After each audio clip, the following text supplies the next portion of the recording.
I forgot to blick them. Modern Disturbance Radio, episode 14. We got Jacob Gregory in the studio with us from the Continuance, one of the bands we've been spinning here and there because it's so fucking heavy. Yeah, it is fucking. Welcome. Welcome to the show, man. Thanks for having me.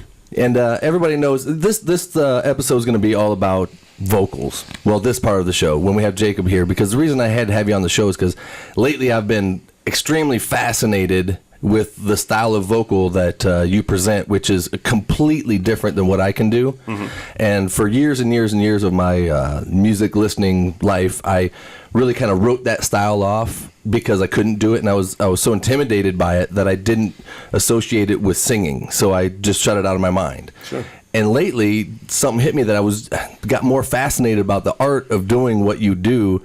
And because I listened to your stuff, and it kind of really opened the door for me to kind of open my mind to that kind of music, because I could actually talk to somebody and say, "What the fuck are you doing with your throat?" I mean, how in the hell are you doing that? How do you figure out that you can do that? Yeah, I want to know too.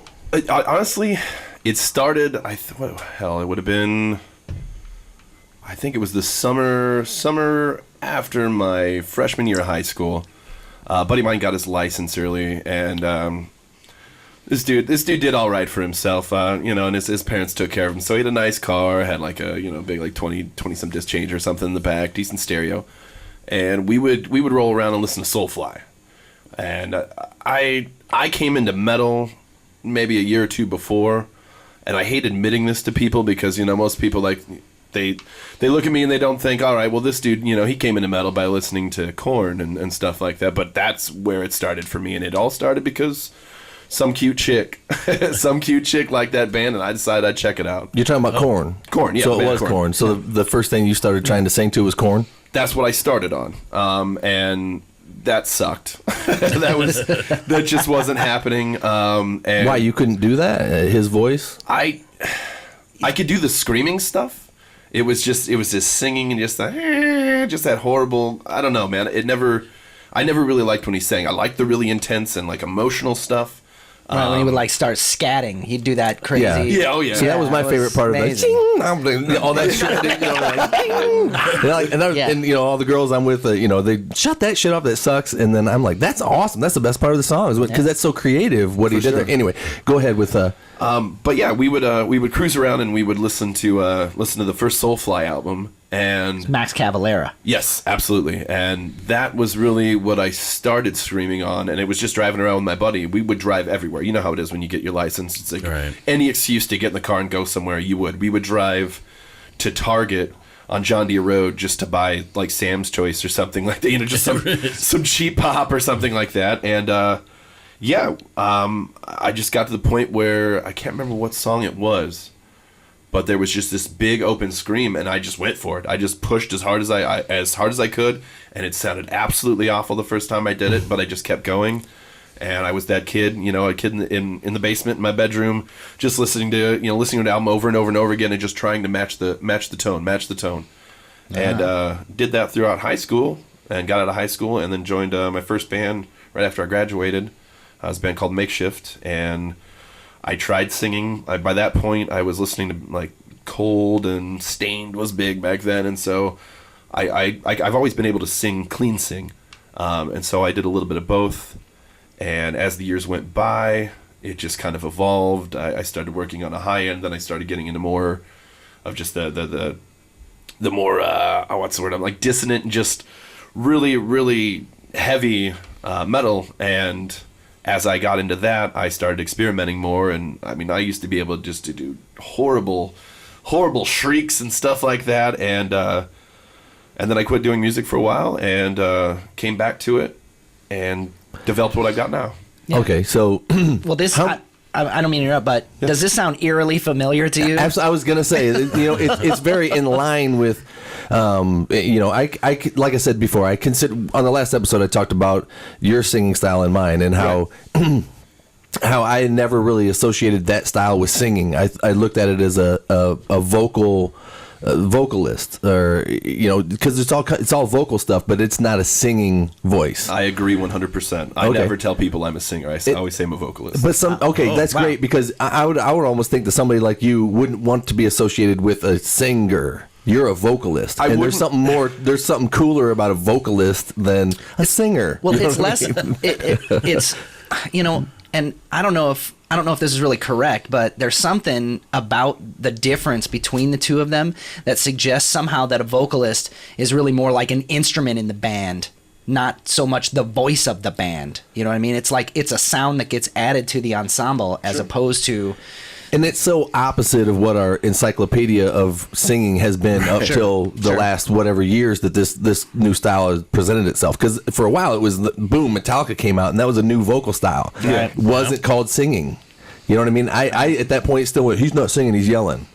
Or screaming, and shouting. Then I listened to the record more than once and fell in love with it and realized that no other band had a fucking chance. Yeah. I'm sorry. Part of what killed the '80s wasn't really Nirvana. It was Metallica. It was thrash. It was heavy metal that with the singer that sounded more like a man and more people related to that than a finally found the love. You know what I mean? Right. Of that type of thing. They got ushered in around the same time, though. I mean, the thing about around the time that Nirvana came out, it wasn't that long after that stuff broke. And maybe even slightly before that, you had Lane Staley coming out, and then it wasn't awesome much vocalist. longer after that. See, I call him a vocalist. But I mean, and he is, but I mean, he's more on the singing side of things. But then you had Eddie Vedder, and these were definitely people, like when I first heard that stuff, I thought to myself, oh, this is more like Jim Morrison or something. Right. It's like it's this baritone. It's really, it was more manly. Well, then the nail in the coffin was Phil Anselmo. Yeah. Yeah. You know what? You know what? We need to get to. I want to play something from the new track from the Continuance, if you don't mind, so that we all have a reference point. Okay.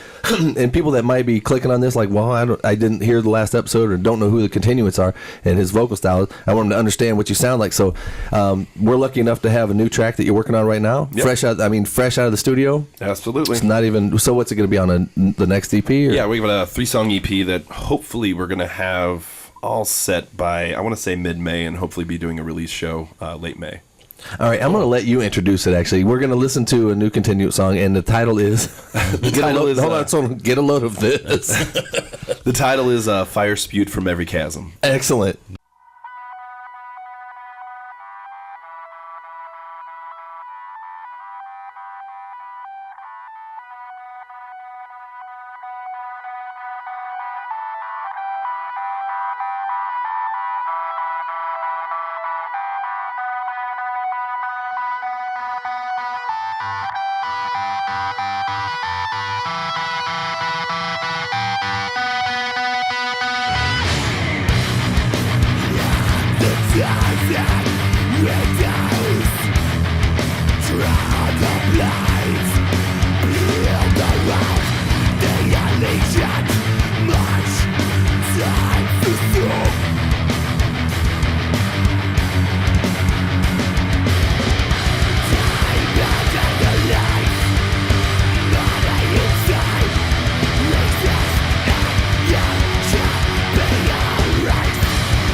right, so holy shit.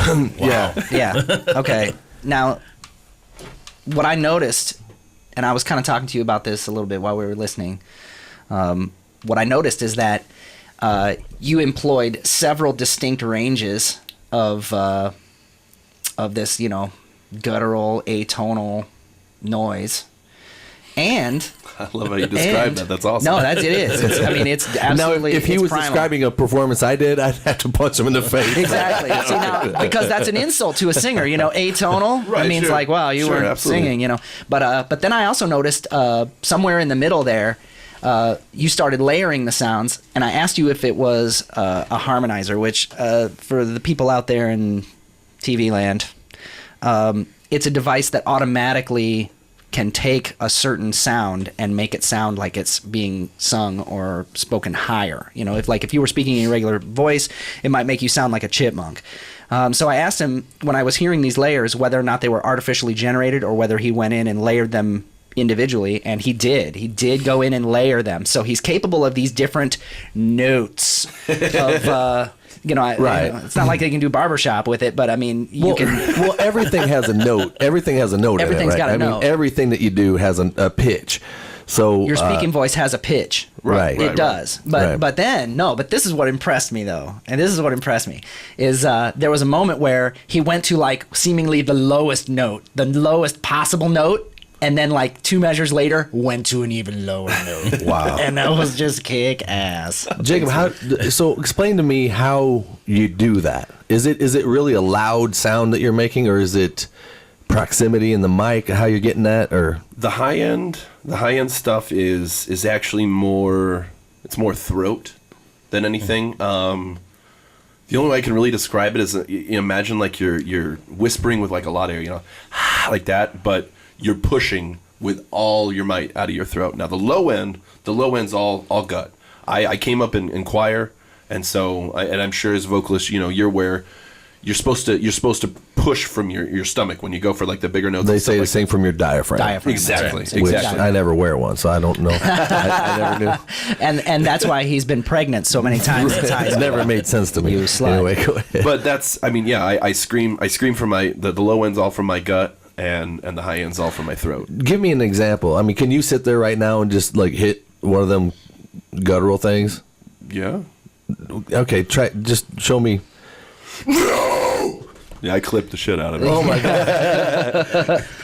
Jesus Christ, it sounds like Godzilla, man. That was awesome, when you're dude. standing right in front of it, because I'm only like 4 feet away from him, Yeah. like about knocked me out of my chair. I was Yeah. like, Jesus Christ. Yeah. You know what I mean?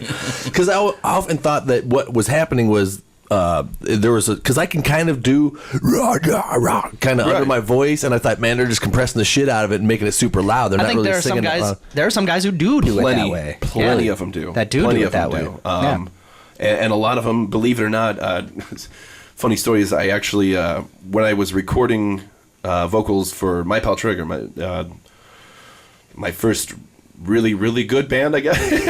They were a good band. We recorded with Jose from 3 Years Hollow, and as opposed to doing layers like what I've done with this recording, on the first album he did it very, very slight, because at this point in my career, or whatever, if you call it, I was very, very much so a purist, and I didn't want to have a bunch of effects on everything. Mm-hmm. I wanted to be able to duplicate live what was on the record, so he did just little nuances on some screens, but he used a harmonizer, and he took it and he just dialed it super low.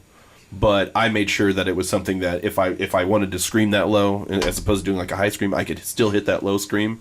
I didn't want it to sound, like, I don't know, like an old '67 Chevy firing up or something. You know what I mean? But ever since then, it's always been layers and stuff like that. So. Yeah. So let me ask you this: as a vocalist or singer, there's times where you sing too hard. Like if I were to try to make the sound that you're making, I would be good for 4 seconds, right? And then my voice would be shot. Sure. Because I'm doing it all wrong, I'm sure. But I really think it takes a certain skill to do that I don't possess, or a certain, maybe is it something with the way that your vocal cords are made, or I wonder about just the old guitar fingers callus tissue. metaphor, or maybe even an actual physiological situation where you actually begin to build up tolerance to it in some way, That's what I was going to ask you. Do you ever lose your voice? Yeah. Oh yeah, no, and it still happens. It still happens. I'll tell you right now. What's an average set time if you guys were to headline a show? What would be a set length? Well, I'm in a cover band now, so we have to do like 5 hours. 3 hours at the tops. So okay, and your 3 hour set. Your 3 hour set. Are you still able to hit those notes you were able to hit at the beginning? That's when I get strong. It is usually when the set wears on later in the night, because I'm starting to know that the night's almost over, so I can push as hard as I can, because I know I don't have to sing the next day. Oh, you're very smart about that. You know what I mean? So I kind of take it easy the first, whatever, hour and a half, and then we put all like the skid row and the real whoop ass shit in the in, so that I can really hit the notes full voice and not half-ass it and not be worried about not being able to sing tomorrow. So I was wondering if that happens to you too, to where you have to kind of maintain it, or because it's happened multiple times. To what Travis was saying about the callus, the old guitarist fingers, that is 100% true. Like I mentioned earlier, that I kind of went away from music for a little while, and it took me 2 years to kind of get my throat back in some sort of semblance where I could do it for more than 5 minutes. Mm-hmm. If you ever ran into Tony or Ruben or James from My Pal Trigger, they'd tell you when I first started, the first 2 practices I showed up and I maybe did 5 minutes. Oh. And I mean, thankfully we practiced for maybe about a year before our first show, and I was able to get my callus back. But even then, the first Ribco Battle of the Bands we did, I was sick the entire time. I just had this nasty, shitty February cold. It wouldn't go away, and I just spent the week just pouring, vitamin C packets in my mouth and taking Mucinex like they're ibuprofen, eating lozenges and I was going to shit. say after Absolutely. dinner mint. Honey sticks. Honey sticks have always been something that's helped me too. Like maybe an hour before a show, just take one honey stick, coats the throat. It's Wait a great, minute, what's a but honey stick? It's a straw filled with honey. I have never seen that. Go down to the farmer's market in Davenport when they start doing outdoors. Yeah. They sell them. They're all sorts of different flavors. They're amazing. Well, can't you just drink honey? You can do that. Absolutely. Okay, because my poor wife has to put up with me the night before a gig or something. That I'm like, you know what? Don't talk to me, honey. Yeah, right. I'm really gonna hit that high note in the Skid Row song tomorrow night, and I need these. I need my voice. Right. So what about the next night? And what about the next day? How do you feel? Well, see, that's what I mean. I don't do singing for a living, right? And none of us do, right? So I'm not doing it 6 nights a week. So what happens is my normal life happens for 5 days, right. And then all of a sudden it becomes the night before the gig, and you're kind of. And what I do is I kind of assess where my voice is, because it changes, man. Yeah. There could be just something off with it to where certain registers don't emanate, and then you feel a certain strength and you don't. And the night before, I usually start to feel weak, and I'm like, oh shit, here we go.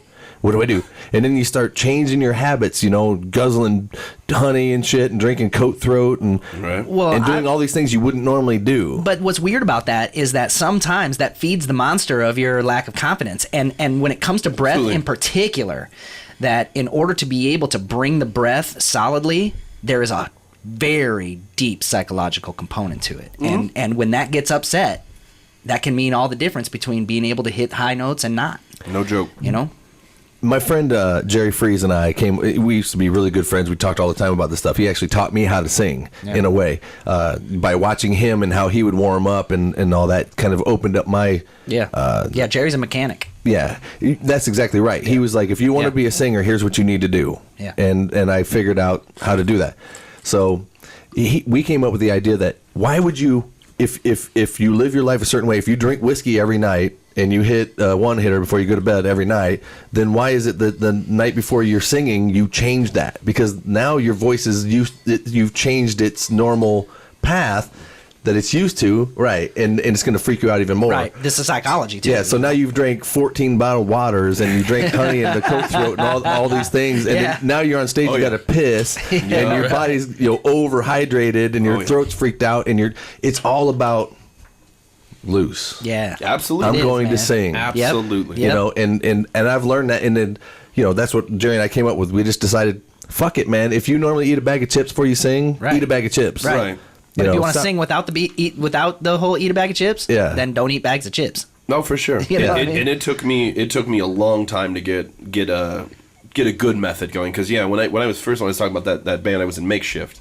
My pre-show ritual was like 2 Mountain Dews and maybe 4 or 5 Marlboro Lights, and not even thinking about the fact that I'm about to get up and like just scream my balls off and try to sing at the same time. Yeah. Because I was 18 years old, Right. I didn't know any better, and it was about 2-3 months of that, and my throat took a huge shit on me, and I'm talking like coughing up blood type stuff. Whoa. This is what's really cool to me is the fact that we're talking shop and we're talking the same language, but the voices are so different. It is amazing. Absolutely. It's the same stuff. And I was really concerned that your whole approach was going to be, I don't fuck you, man. I can drink, a bottle of whiskey the night before. I smoke 14 cigars and fucking gargle glass. Fuck, Yeah. And I can still sing like this. And then to be mad because I'm like, well, yeah, I can't do that, Sure. The thing that I think about is I get to be a weekend warrior. So if I can have a great voice one night a week, every other weekend, I'm perfect. Sure. Right. But then I think about, well, if you really did this and you were in a band that was on the road and had a hit single or whatever, and you're playing 6 nights a week, you can't fucking party no more. There's no drinking. There's no... Not if you want it to be good. Yeah, and you saw what happened to a lot of your heroes. That's what I mean. That's because, like, by the time I saw Sebastian Bach, my favorite vocalist, the one that made me want to sing, is when I finally got to see him in the flesh sing in front of me, he fucking blew. You know why? Because he was in fucking Davenport at Palmer. He's partying. You know what I mean? It was Palmer. Yeah, Palmer, and he probably the night before he'd fucked 4 strippers and did lines up. He didn't care. Where are we tomorrow? Davenport? Yeah, I'm partying tonight. Perfect. I don't need a voice tomorrow. Perfect. And you could tell he was half-assing everything, and the high notes were coming, and the ones I'm waiting for. Right. You know what I mean? Like putting the mic out to the audience and shit. At the end of I Remember You. I'm totally guilty of that. There's been times where I've just been like, you know the words. Just catching my breath, grabbing a drink of water. I hope you know the words. Yeah, by the time I saw him, he was half-assing it like that. And when you're in love with the CD and you fall in love with the vocalist because of the way he sings, and then you go to see him live and you're like, man, I can't wait until he hits that. Because for me, it was like the end of I Remember You back then. Like that whole run that lasts forever and it changes, the tones and the... Yes. That gives me chills so much that I'm waiting to see that right in front of me so I can go, he's fucking for real. Yep. By the time he got to Davenport, he was like half-assing that part. He was human. Stopped. How you guys feeling in the middle of it? And I'm thinking, man. Now, you said he was human, although this is the thing that really kills me is that every once in a while, though, you see a performer who is better than the recording. I put up a question. We're talking about metal vocals here, Sure. metal vocal styles. Right. And I put up the question on Facebook about, for this podcast that we were going to cover the subject, and that's in your metal vocals. If you're going to go to your favorite metal stuff, what's going to get you the highest? Is it going to be a Maiden style metal vocal, or is it going to be a Pantera style or Continuance style vocal? Which I'm on the side of the atonal vocal. Really? I'll admit it, man. I mean, I really do. I prefer it. It's like it's more percussive. It speaks more clearly to what the aesthetic is to me than the other thing. Now, I mean, that's not to say the other thing doesn't have its place, but well, I knew you'd jump all over this. I know you would. I know because I hate Bruce Dickinson, and I always did. Yeah, I'm not a fan. I'm not a fan at all. And he's retarded. The first person I've ever heard say that. And we're trying to fix him. Most people don't like to admit it.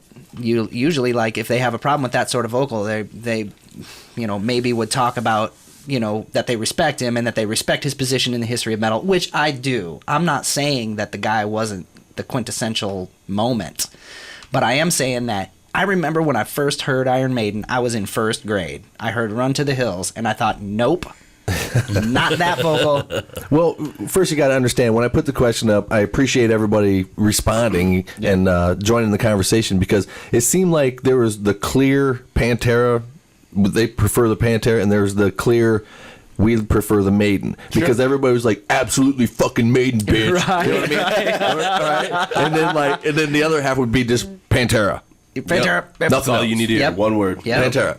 You know, and then there was some response, and they were all very, if you didn't like the Pantera style, they were very I can't understand what the hell they're saying. They really don't like it. So Right. it seems to be too school. Dude, that guy enunciated his ass off. I can understand every fucking word that dude said the entire time, man. Are you talking about Pantera? Yes, I never felt like I needed to read liner notes. There's always been a clear divide though. When it comes to people who are absolute in one direction. I mean, truthfully, You in One Direction?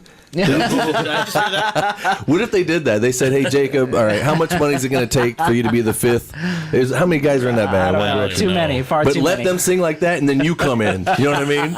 Could you imagine? if He's picturing Oh, this. no. it's baby metal. Here, It's I'll baby metal, I'll man. inspire you. Okay. Here's my song. I'll just make something up. Right. Girl, you know I really love you, and I want to take you home. you're with me, There it is again. to answer the original question about Pantera, Bruce Dickinson.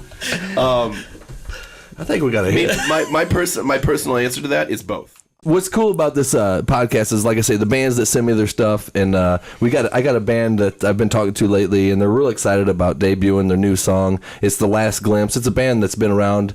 I love the variance in original music that's in the area. You know, we got Jacob from the Continuance that's real heavy and all this stuff. I love the variance that we have. Not everybody's on the same train. You know what I mean? And man, I thought these guys were pretty cool, and I'm happy to play them on my show. They wanted to debut their new song off their new EP, Ashes, and the song is actually called Ashes. So let's take a listen to that, man, and here we go.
Was there really ever a sliver of truth in your eyes?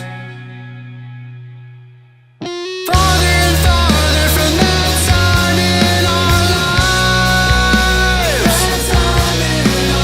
Keep going back here, reliving all your lies. Oh, all your lies.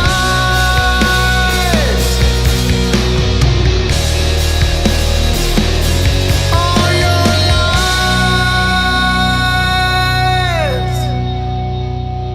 lies. I absolutely love the guys in the last clips. I had the pleasure actually of sharing the stage with those guys during the first Battle of Bands I did with my pal Trigger, and they ended up winning it. And it was just really cool to meet those guys. And I mean, Jeff is a great musical mind. Steve, I have the pleasure of playing with him in Kronos Resistor, but Steve is also. We're talking about Steve Krug, Jeffrey Loader, Dane Burton, and Dave Hughes. Absolutely, and every single member of that band is incredibly talented, and they are. They need to be somewhere where they can get noticed. Like that's a band that has nowhere to go but up, and I really love watching them play, and even just listen. That song was awesome. Okay, so no camera tricks were used during the recording of this episode of Minor Disturbance Radio. None at all. All right. Well, we had gotten on the subject of Avenged Sevenfold. Yeah, But it was on the subject of, I thought, the gulf that exists between the communities of those who like the operatic vocal versus those who like the atonal vocal, right? Is that what we're calling it? Is an atonal vocal? I mean, is that reasonable? that's a good active word. Okay. Atonal works. You're not offended by that. No, not at all. No, Okay. no. Okay. And if I was, I'd just be like, all right, well, I can sing too, guys. And then I do some like bluesy Jimi Yeah, Hendrix let's hear stuff. that. for about- Let's hear that. Let's go. Do you know any? I need a couple more of these. We've to already do put that. you on the spot. Are you familiar with Foreigner? Absolutely. Oh God, yes. Okay, I'm gonna put you on the spot then. Can you sing like I would climb any mountain? No. You couldn't sing that? Not. Do it. Just try it. No. Just try it. Nice try, Brian. do it. I He's not remember. gonna fall for your I remember cruel the tricks. first time I played. Rock I tried band. to go. The first time I played Rock Band, no joke, Jukebox Hero was on there, and that's a song. I mean, I grew up on the 97X playlist. What is the lamest song you've ever caught yourself singing to in the car? Ooh, that's a great question. I'll do you one better. He's Today, avoiding. He's avoiding. I gotta think of the name of the Killers is the name of the band. Yes, dude. It wasn't Somebody Told Me, but it was When You Were Young. Yes. That song. Okay. Going back to the karaoke thing, I won a karaoke contest with that song once. No shit. No shit. Dude, the vocal on that song is awesome. It was fun, dude. It was fun as hell, and like I was at this. It was at a bar in Geneseo, just like literally dancing around, drunk as hell. I mean, I Jaeger bombs and Bud Lights at that point in my life, and so I'm just having a good time, and like putting the mic out because everyone knew the song, because it was popular on the radio and stuff. But I don't know if that's the most embarrassing, but I'm trying to think of what the lamest one I've ever caught myself. I mean the lamest though. There's that one really cool song. Got the heart of a lion, something. Yeah, is it Katy Perry?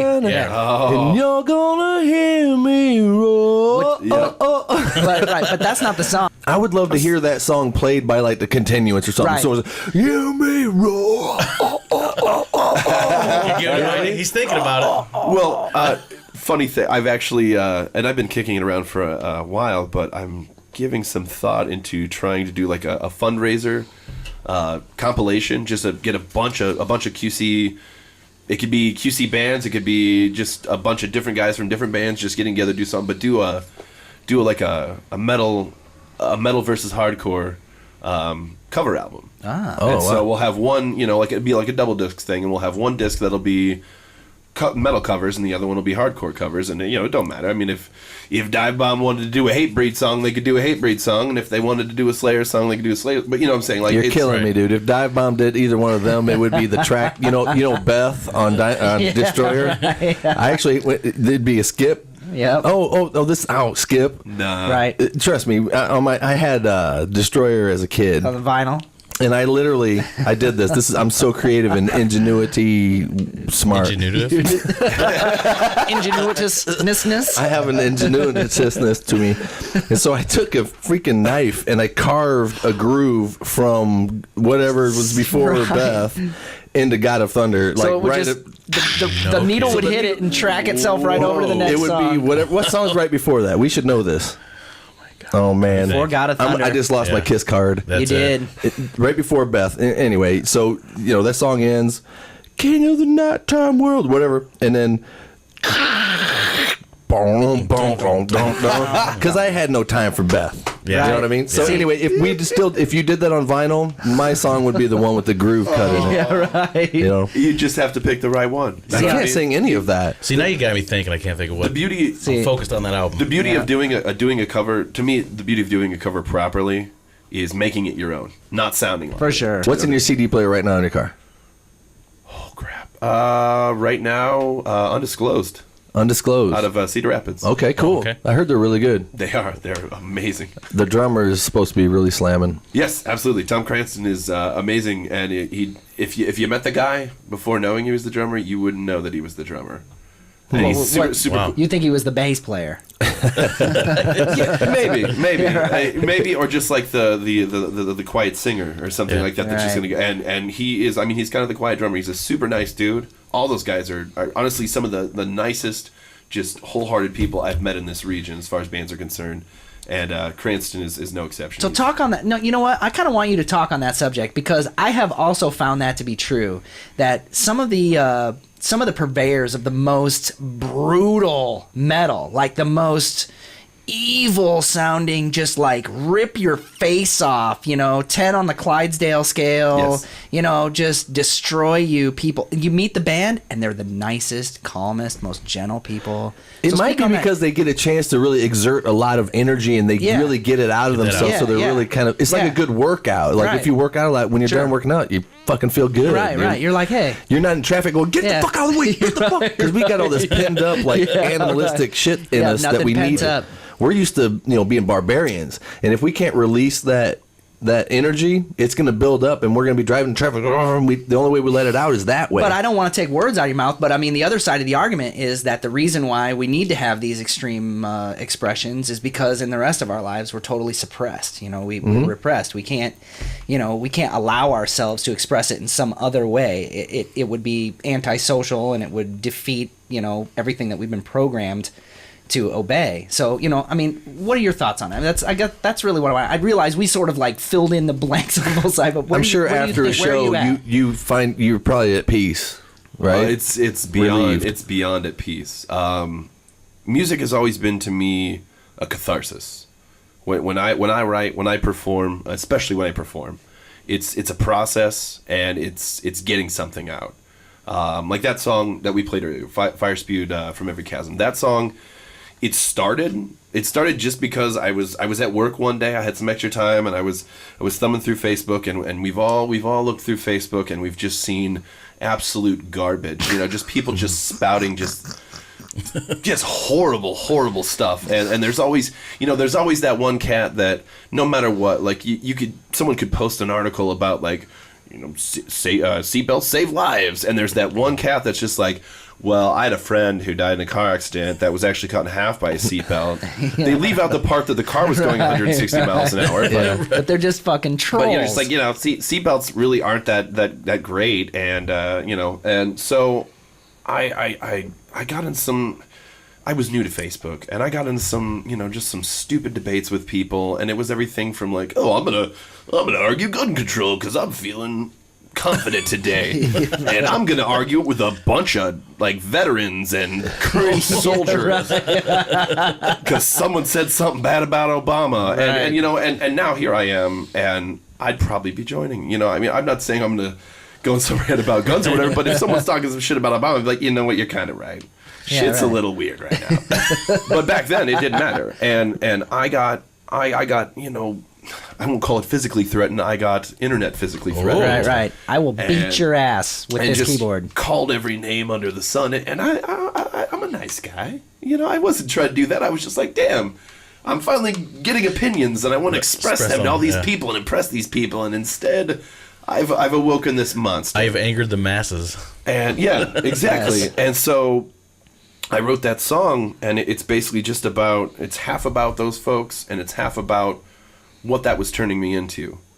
It got to a point where I would come home from work and like turn on the news and just flip out. Yeah. I remember the Boston bombing. Like, I came home and I wasn't sure if a relative of mine was actually at the marathon and everything like that. And I have friends who live in Boston and was freaking out about it. And I remember just like, if you would have took my blood pressure at that point in time, you would have been like, you should probably see somebody about that, or at least like quit eating like 4 Monster Burgers a week. Let's slow down about that. But I think the thing about social media, and this is something that everyone has to come to terms with, is that whenever anyone projects anything, whether they're talking to you in person or whether they're putting it on the social media, the temptation that we all fall into, especially when they're saying something really shitty, something we really disagree with, something that just sucks, the temptation for all of us is to just go ahead and reflect that, and just reflect that right back to them, realizing that essentially what's happening is they are truly communicating with you, because they're, even though your concepts disagree, your stance is the same, which is, I'm going to fight you. And that is a really tough thing to overcome. And if you want to calm down, you got to break the cycle. Absolutely. And I'll write posts and not post them. You know what I mean? I do that shit all the fucking time. Well, I will type up a whole response to somebody and be like, no. I've done that. Not going to do it. Really? You get proofreading it, you get just perfect, and you're like, backspace. Right. What I do is I actually select all of it, choose the cut command, which erases it, and then I'll paste it into my notes. And then every once in a while, I'll go back and I'll be like, God damn, I'm an eloquent fucking writer. You know what I mean? That's fucking amazing. So why don't you post them? Don't want the repercussions of it? Because it does no good. Because I know that the ears that would hear it, or in this case, the eyes that would read it, are already deaf. They're already blind. What I'm writing is not for them. It's for me. Yeah, you're validating your thoughts in your own head. Absolutely. It's the same exact thing. For me, as my lyrics are this, they're just an extension. Have you ever seen a Facebook conversation that you kind of are watching, and you're watching people bicker, and then have you ever seen it be like somebody makes a statement and then the guy goes, "You're right, I'm sorry." Have you ever seen that? Oh. It's never going to fucking happen. I am absolutely addicted to Facebook now that I'm doing Minor Disturbance Radio and I'm in Dive Bomb, and all these things. Because, you have your product, you have your character, your whatever thing that you're doing with this Minor Disturbance thing. And every day I'm like, I better check. And looking for that fucking red notification. Ooh, 20 new notifications, man. Bam. And it's like, oh, somebody tagged you in a picture, or somebody tagged you in this thing. And like, no, somebody say something cool about Minor Disturbance Radio. You know what I mean? Such and such liked. Oh, here's one. Comment. Somebody, somebody liked Minor Disturbance Radio. Oh, cool. Yeah. Because I really wanted. That's my thing. If I didn't have this and my band, Facebook would not be my thing. I don't think, because my wife, she'll tell you when she's taking a bath and when she feels this way or this way, and she's constantly putting things on there, pictures of the kids and all these things. And I'm really a recluse. I don't want to put anything because I really don't want to deal with what people are going to say about it. But it's a different purpose. I mean, for her, it's like it's her living room. But for you, it's a stage. You know what I mean? This is my Facebook. I do it in audio like this so that we can actually have a conversation and it's not in text. Yeah, I unfriend you. That's not the way this works. I love that commercial where the old lady's in the living room. That's not how any of this works. Yeah, I unfriend you. There's a lot of different characters on Facebook. You've got the people that are like, they wake up in the morning and they're, I just took a shower, just making some pancakes for the kids. Got them. And then you've got like other people, like me, for example. Like some days I wake up and I'm ready to go, man. I had my iced tea in the morning. I'm pumped. I got my caffeine. Work's going good. And you know what? I'm sick and tired of seeing people talk shit about other people. And I'm gonna put this big wordy. I did it the other day. But it works, man. It does work. Because I'm positive. When I'm done looking at Facebook, it's a mood changer for me, because I can turn on the Facebook and look at it, and I could leave it either completely jealous of what other people's lives are doing. And that's really what Facebook seems to be to me, is like, let's try to put on this happy face to show that my life is so much better than it really is. Well, it's the chick that you're just like, wow, man, she really did well for herself. And then the day it comes when it's like, divorce! You're like, wow, I never saw this coming on Facebook. You know, looking at your feed up to this point, everything seemed like it was amazing. And now he's the biggest asshole in the world. I mean, I find myself sometimes when I post pictures on Facebook of, say, my kids, I'm looking at the background to see if there's anything real too personal in the background. Sure. Because, you know, you could forget about these things, and then, isn't Facebook a fucked up thing that way? Well, no, it's not that Facebook is fucked up. It's that we're fucked up. Right. That's the point. We're fucked up. But what a powerful entity, though, because it really does, it is a something. It's an organism. Or it coordinates the organ. It's like the central nervous system of an emerging aggregate organism. Do you guys remember when bands like printed out paper flyers and just posted and like slapped stickers everywhere? Yeah, remember street teams? Yeah, Street They teams. have all been neutralized because listen, you when can I do was, Facebook. you want to talk about back in the day shit. When I was young, that's exactly what it was. It was flyers, and if you to make it, our whole thing of making it meant you had to get signed to a major label. Absolutely. And that was everybody's, projected their angle. That was how you did it. That was my dream. That was my dream up until about 4 or 5 years ago when I started to realize that with the advent of social media and the internet and everything like that, and the way that you can go out, you can go to Guitar Center and buy all this stuff and have a recording studio in your home that is going to kick out shit that sounds fucking amazing. Yeah, absolutely. That Not me. When I was writing up my first originals, in order to get that on vinyl, you'd have to save up whatever you could scrap up, ask your mom for money, because the studio was $80 an hour at least. Yeah, vinyl. And you were But then you had to press the shit. Well, I wasn't vinyl. I was were CDs. right? And right before that, everybody had a tape. Well, dude, do you remember when CD burners came out? We were all just like, I can make an album and get famous. I made so many mixtapes. Yeah. I made my first record. I recorded. our minds. Drop Hammer recorded their first record in '96. Okay. So people didn't have bedroom recording studios at that time. It was, they had 4 tracks and things like this. Right, but I didn't have access to it at that age. I didn't have the money for that kind of shit. You know what I'm saying? Because a 4-track was like $800. Dude, or something. I had a really good 4-track too, and I felt like I was fucking, cock of the walk. Oh, I went right to the front of the line. This is what happened to me. I was sitting in my Beretta on Brady Street up here, right in front of Griggs Music, and I was just sitting there eating a banana, and this fucking Doors Incorporated truck was behind me in the rearview mirror coming up, and it wasn't going to stop. Dude wasn't looking. I just let off of everything, and bam, he hit me in the back of the Beretta, pushed me right in front of the car, in the car in front of me, and right then, I remember I was like, shit, because bananas in the back seat, the Tora tape that was in the tape deck fucking shot out the window. And I'm sitting there, and I let go of everything, because in my mind I was thinking, I'll get back to it, but in my mind I'm thinking, okay, that truck's going to blast me, and I had to make a decision like this. Do I keep the brake on and like make the impact so he's hitting me hard? Right. I figured if I let off the brake, it would hit me and it would kind of relieve some of it. Right.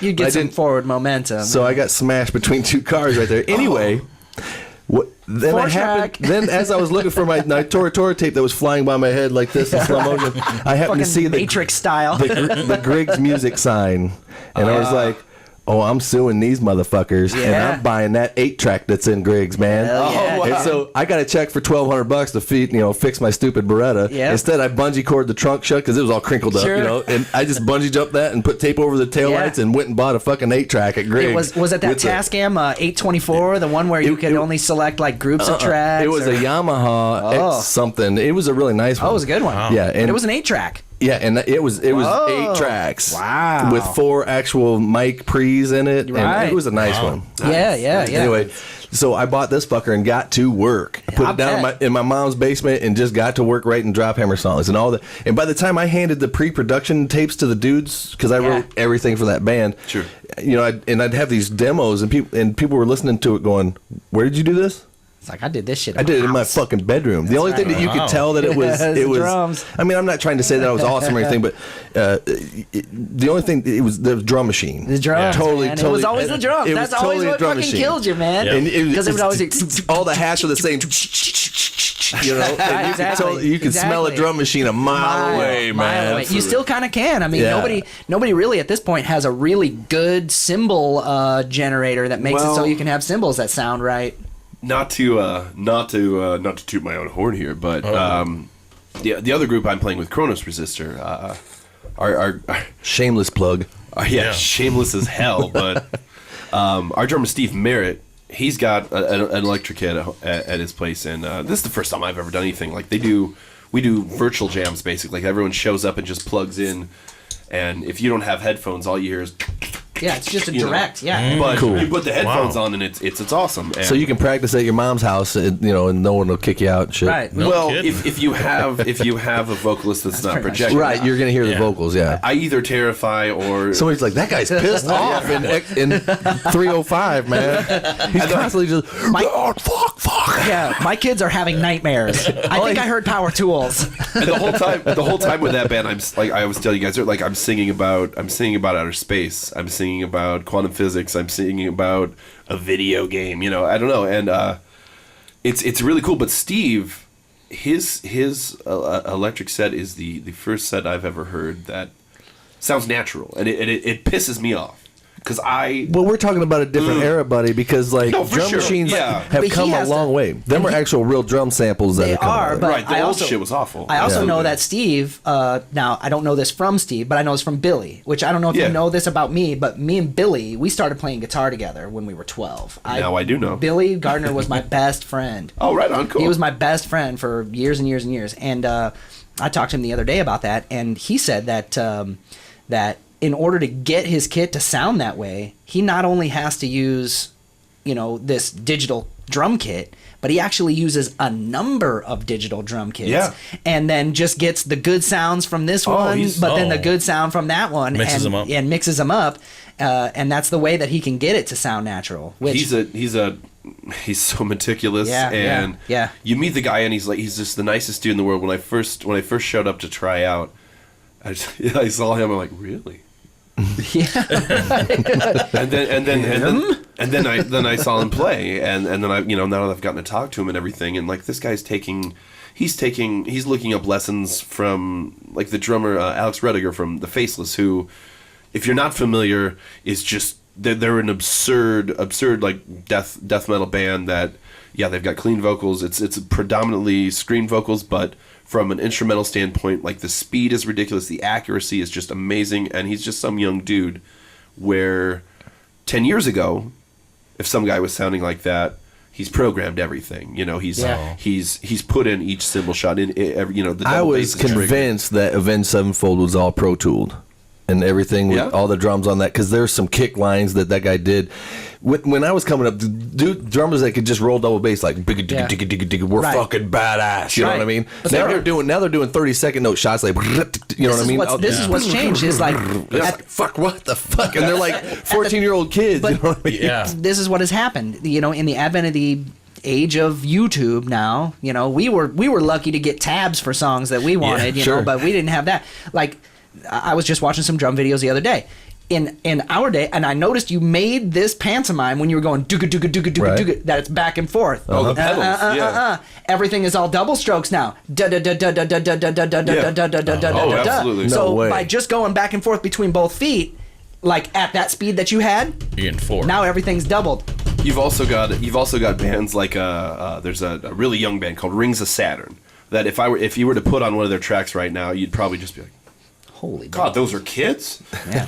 But they record at halftime, Oh, and then they speed the shit up for the recording. Sneaky little But that's fuckers. but you know what though? I mean, that's a Les Paul technique that goes all the way back to the early days Sure. of recording. And also the other big one was fucking Dragon Force, man. They did that too? Oh, Oh, yeah. yeah. Everybody heard those leads and they were like, it's impossible. You're right. Yep. It You remember- is impossible. Do you remember I Vinnie gotcha. Vincent did Vinnie Vincent Invasion? Yeah, right. And he had to specifically put on his liner notes, there was no, Yeah, this is yeah. all really me playing, Yeah. fuckers, and Yeah. they didn't use any outboard gear at all. I'm Right. like, really? Because Right. there's reverb on it, bitch. Because I remember, You know what I mean? I remember the same shit in the liner notes for the band Nitro. Nitro. Right. Yeah, Oh, you know, horrible. yeah, where it was just like, this is Fucking just all horrible. fucking hard ass ball. Which I might have even quoted that earlier when I said I believe in the hardballs approach. That is actually actually a very subtle Nitro reference.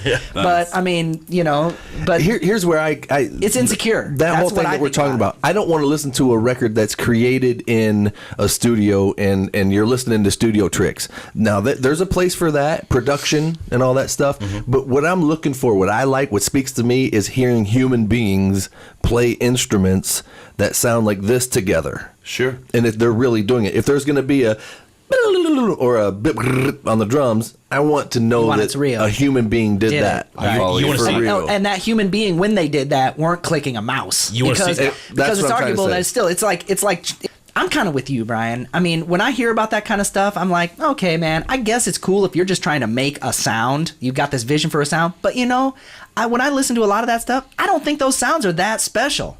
I don't think to myself, you need to abandon human performance in order to achieve something that's really special. You know what I mean? I listened to Dragon Force, and I listened to it for about half a song and was like, nope, off. Here's the deal. Here's the deal with that.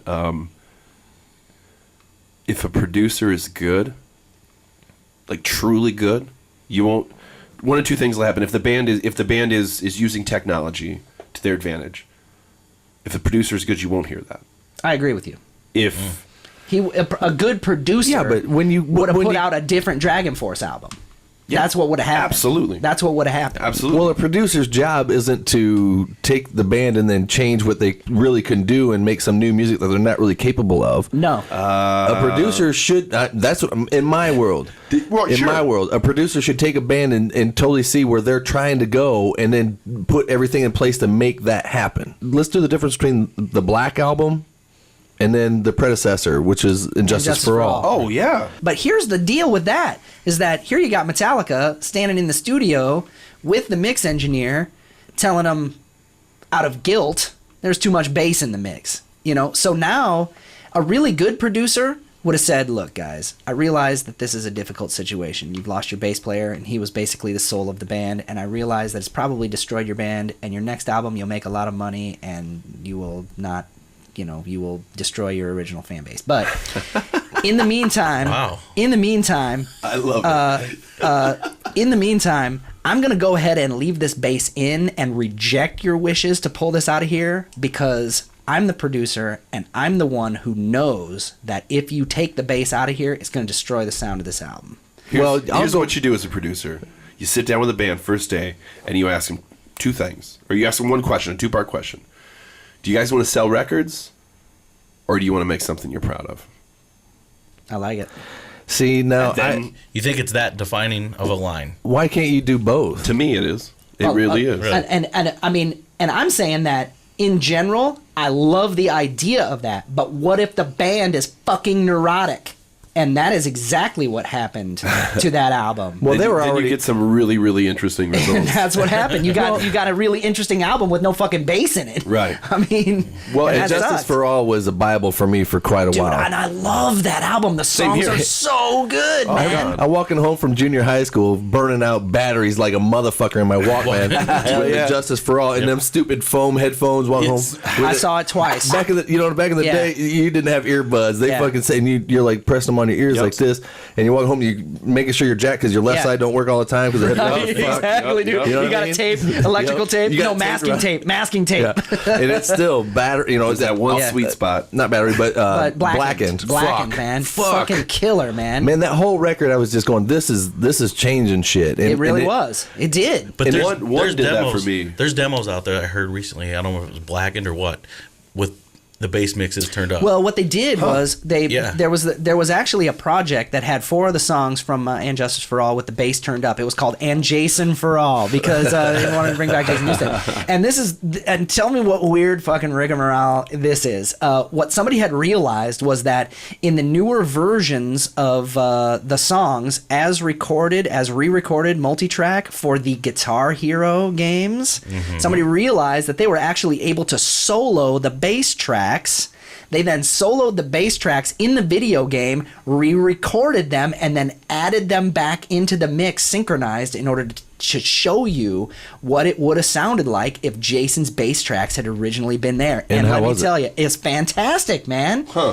I mean, No wonder he quit. He's like, know. I'm not even on the record. I also heard, I don't know, this is an unsubstantiated rumor, but I also heard that that Jason Newsted was never cut in for a full quarter in the band, and that after they hired Trujillo, they cut him in for a full quarter. Yeah, he did, and Really? back catalog too. Back he got catalog a too. full Yep, quarter full of quarter. everything that Metallica did. Residuals. He owns a quarter of Metallica. That's unbelievable. and a check for $1 million to start. Yes, unbelievable, man. Wow. Yeah, Trujillo, when they said you got the gig, how does this sound? Here's $1 million, Yeah. and we're also giving you a quarter of I'd everything. be more pissed off if that dude wasn't such a fucking amazing. Yeah, bass he's a beast. You and I got in a discussion on Facebook about how bands start one way and then they kind of change their format. Yeah. And there's the old school and the new school. Okay. And the band for me and you that we were debating was Avenged Sevenfold. I came into Avenged Sevenfold after the Screaming. It was City of Evil. And the way that he was singing from then on, I was completely in love with Avenged Sevenfold because it was still real dirty, but it was melodic as shit. And You it know had what I mean? guitar solos and dual guitars, and Right. like it was, but still it was killer and modern. It wasn't like, a Like I throwback. said, when I was doing Drop Hammer, what was going on in my head was Avenged Sevenfold.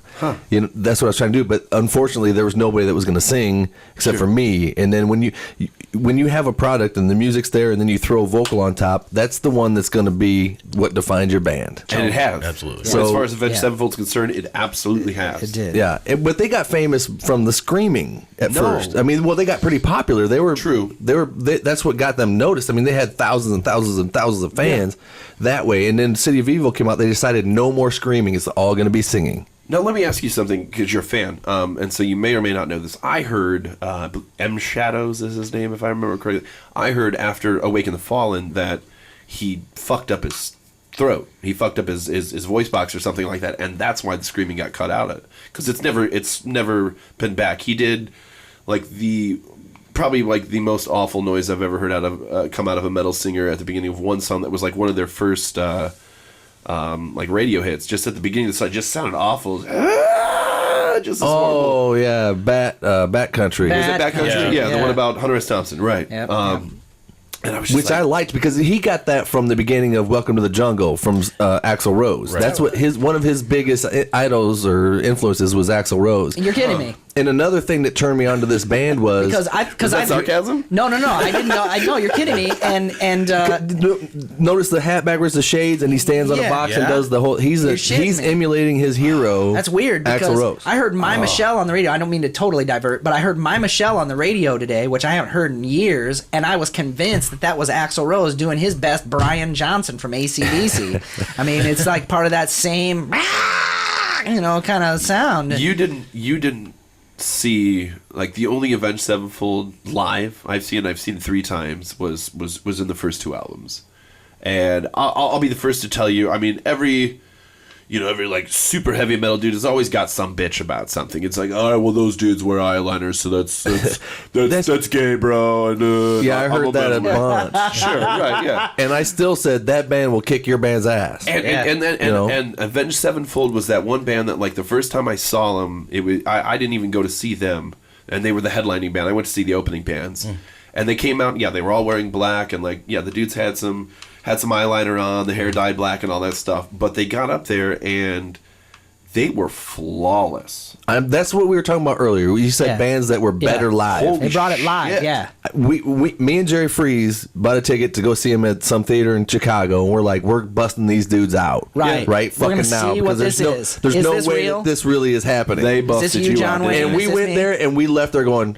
they're better than we fucking thought, because they nailed every solo. The drummer did Yep. everything that he did Yep. on the record, Yep. and M. Shadows actually sang gruffier than he did on the record. Oh, he yeah. sounded Nailed more it. like Phil Anselmo. Because he'd been on the road. wow. Yeah, because he'd been on the road. But he's still everything- bringing it. It wasn't but like it was he's- crumbling. It still bit really hard, and it was on pitch, and everything sounded. And all the yells and all the notes. It was just so hard hitting. It didn't sound like he was losing it or thin. He didn't half-ass anything. It was awesome. Yeah. And we just left there going, shit, man. Our days are over, man. Here's what I'll offer you as far as my argument with Avenged Sevenfold, to put it in kind of a perspective is, remember how you felt about Metallica's Black Album? Yeah, As someone who came up on Metallica, you were there when Metallica fucking started, man. sure. So Black Album and then Load came out.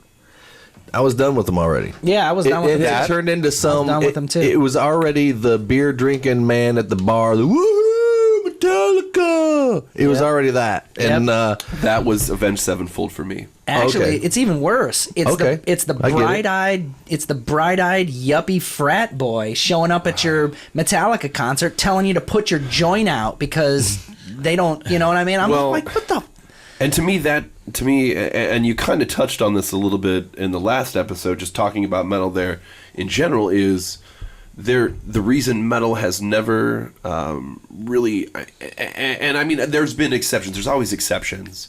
I know, like, just shreddy death metal bands like Black Dahlia Murder that tour in buses and have big money behind them, but they've never seen, like, the Poison success. They've never seen the Motley Crue success. Yeah, right. They're not timeless yet. Yeah. Metallica, but my overall point is metal itself, because of the attitude behind it, is actually self-defeating. And really, that's what inspired. Getting back to the Facebook thing, that's what inspired my post. Is because there's so much elitism in metal, where it's just definitive. It's like I listen to fucking death metal, so fuck 80s metal, and so fuck pop music, and fuck country. Oh, This yeah. It's metal. Or Oh yeah, something. and by the way, the 10 bands that you think are death metal, yeah, these two are, and the rest of them can eat shit. Yeah, because these I've got it figured out. I have these guys are surmised black this metal. entire fucking. I always hated being lumped in, and it happens all the time that, oh, you like 80s metal, then you're a big Poison fan. Right, yeah. We were talking about that. Or Warrant or anything like this. And I came from the school. I was over here on the other side. And I know that there's some glam records on my wall back there. But because at my age I can look back and still see some art there. Oh, yeah, sure. But I was in the school of Maiden and Queensryche and the bands that had like the real legitimacy to them. Sure. Metal bands. Right. And Yep. then I looked at the kids that were Poison fans and wanted to beat them up. Yeah, But they, you could- they you weren't know- the dudes wearing blush on stage and having their hair. Well, it was No, hard. You yeah. could tell who the Poison fans were because they all had vaginas.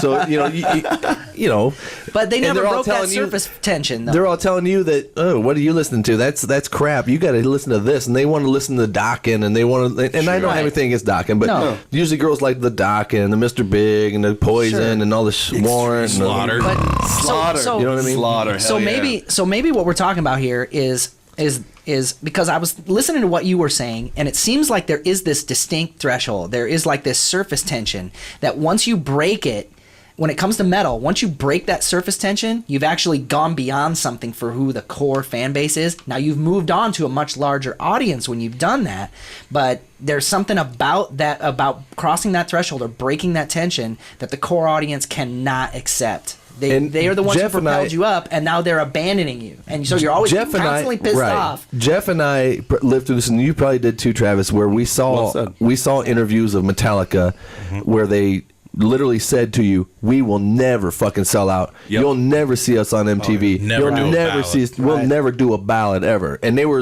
we were. All of us black 501 tight black jeans with the Converse shoes and all that shit. We're like, Stonewashed, razor sliced. love this band because they speak for me, the oddball. We're Yeah. never gonna join your fucking popular cult, you Yeah. know. Yeah. And then all of a sudden, nothing else matters, Yep. which is a Now, great song. But we already it's a had song. Fade to Black. It is. We Right. already had Fade to Black. Yeah, but Fade to Black was way the first half darker. of one, you know? Yeah. Right. And so they alienated me at That's that what point. it was. You know, That's so. but I mean, the temptation is so incredibly strong because if a band toys with that surface tension, like let's say the one video, like we talked about, like let's say the one, if they toy with it, then the temptation becomes incredible and the pressure becomes incredible because now there's a huge amount of money involved. 10 times, 100 times the money before. So now there's all this pressure of all these people who want to ride the gravy train who are essentially telling you, go, do it, More go money. big, man. So the power- Don't you know if we all pull together as a team, we'll ride the gravy train? I know that sounds like a lyric, but I'm gonna write that down. I may have heard that somewhere. I know that sounds like a fucking lyric. But So the power Metallica had at the time, even in headlining the Monsters of Rock. Yeah. You think the record company's got a hold of them? I And think it's like, once shit, you yeah, need they to, do. you it need was to do it this. was it was MTV. It was the fucking MTV. evil. What was the difference? It was they were selling 2 million records, and then all of a sudden they're selling Yeah. 20 million records, Right. on the Black Album. I mean, let's compare sales Right. between. They still had a legitimate business. That They did. for Injustice for All, and then it was mom and pop. Right. Well, it's you and I that were walking home with our Walkmans going, fuck yeah, this is where I want to be on this side of the tracks. I don't want to be on the side of, hit it, CC. But that's what I mean. And the chicks, we weren't into that chicks, even at the time, the chicks were like, what? Yeah. Really? Well, and here's the beauty of all that, and kind of getting to what we were alluding to there earlier, is to me, in the modern application, and really the whole time, I mean, yes, the label was necessary. The label was the only people who could get you distribution. They had all the hookups for everything. They could put you on tour. They were the ones that put you in the bus. Nowadays, the labels definitely still exist, but a touring band, a metal band at least, a touring metal band at this point, they could have all the success in the world and, we just hit 20,000 likes on Facebook and we're on tour and blah, blah, blah. These motherfuckers are eating 99-cent double cheeseburgers every night, right. and if they get to have a couple beers after a show because someone wants to party with them, fuck yeah, awesome, we got to party. But these guys at the end of tour, they come home at the end of the year with $20,000. That's the deal.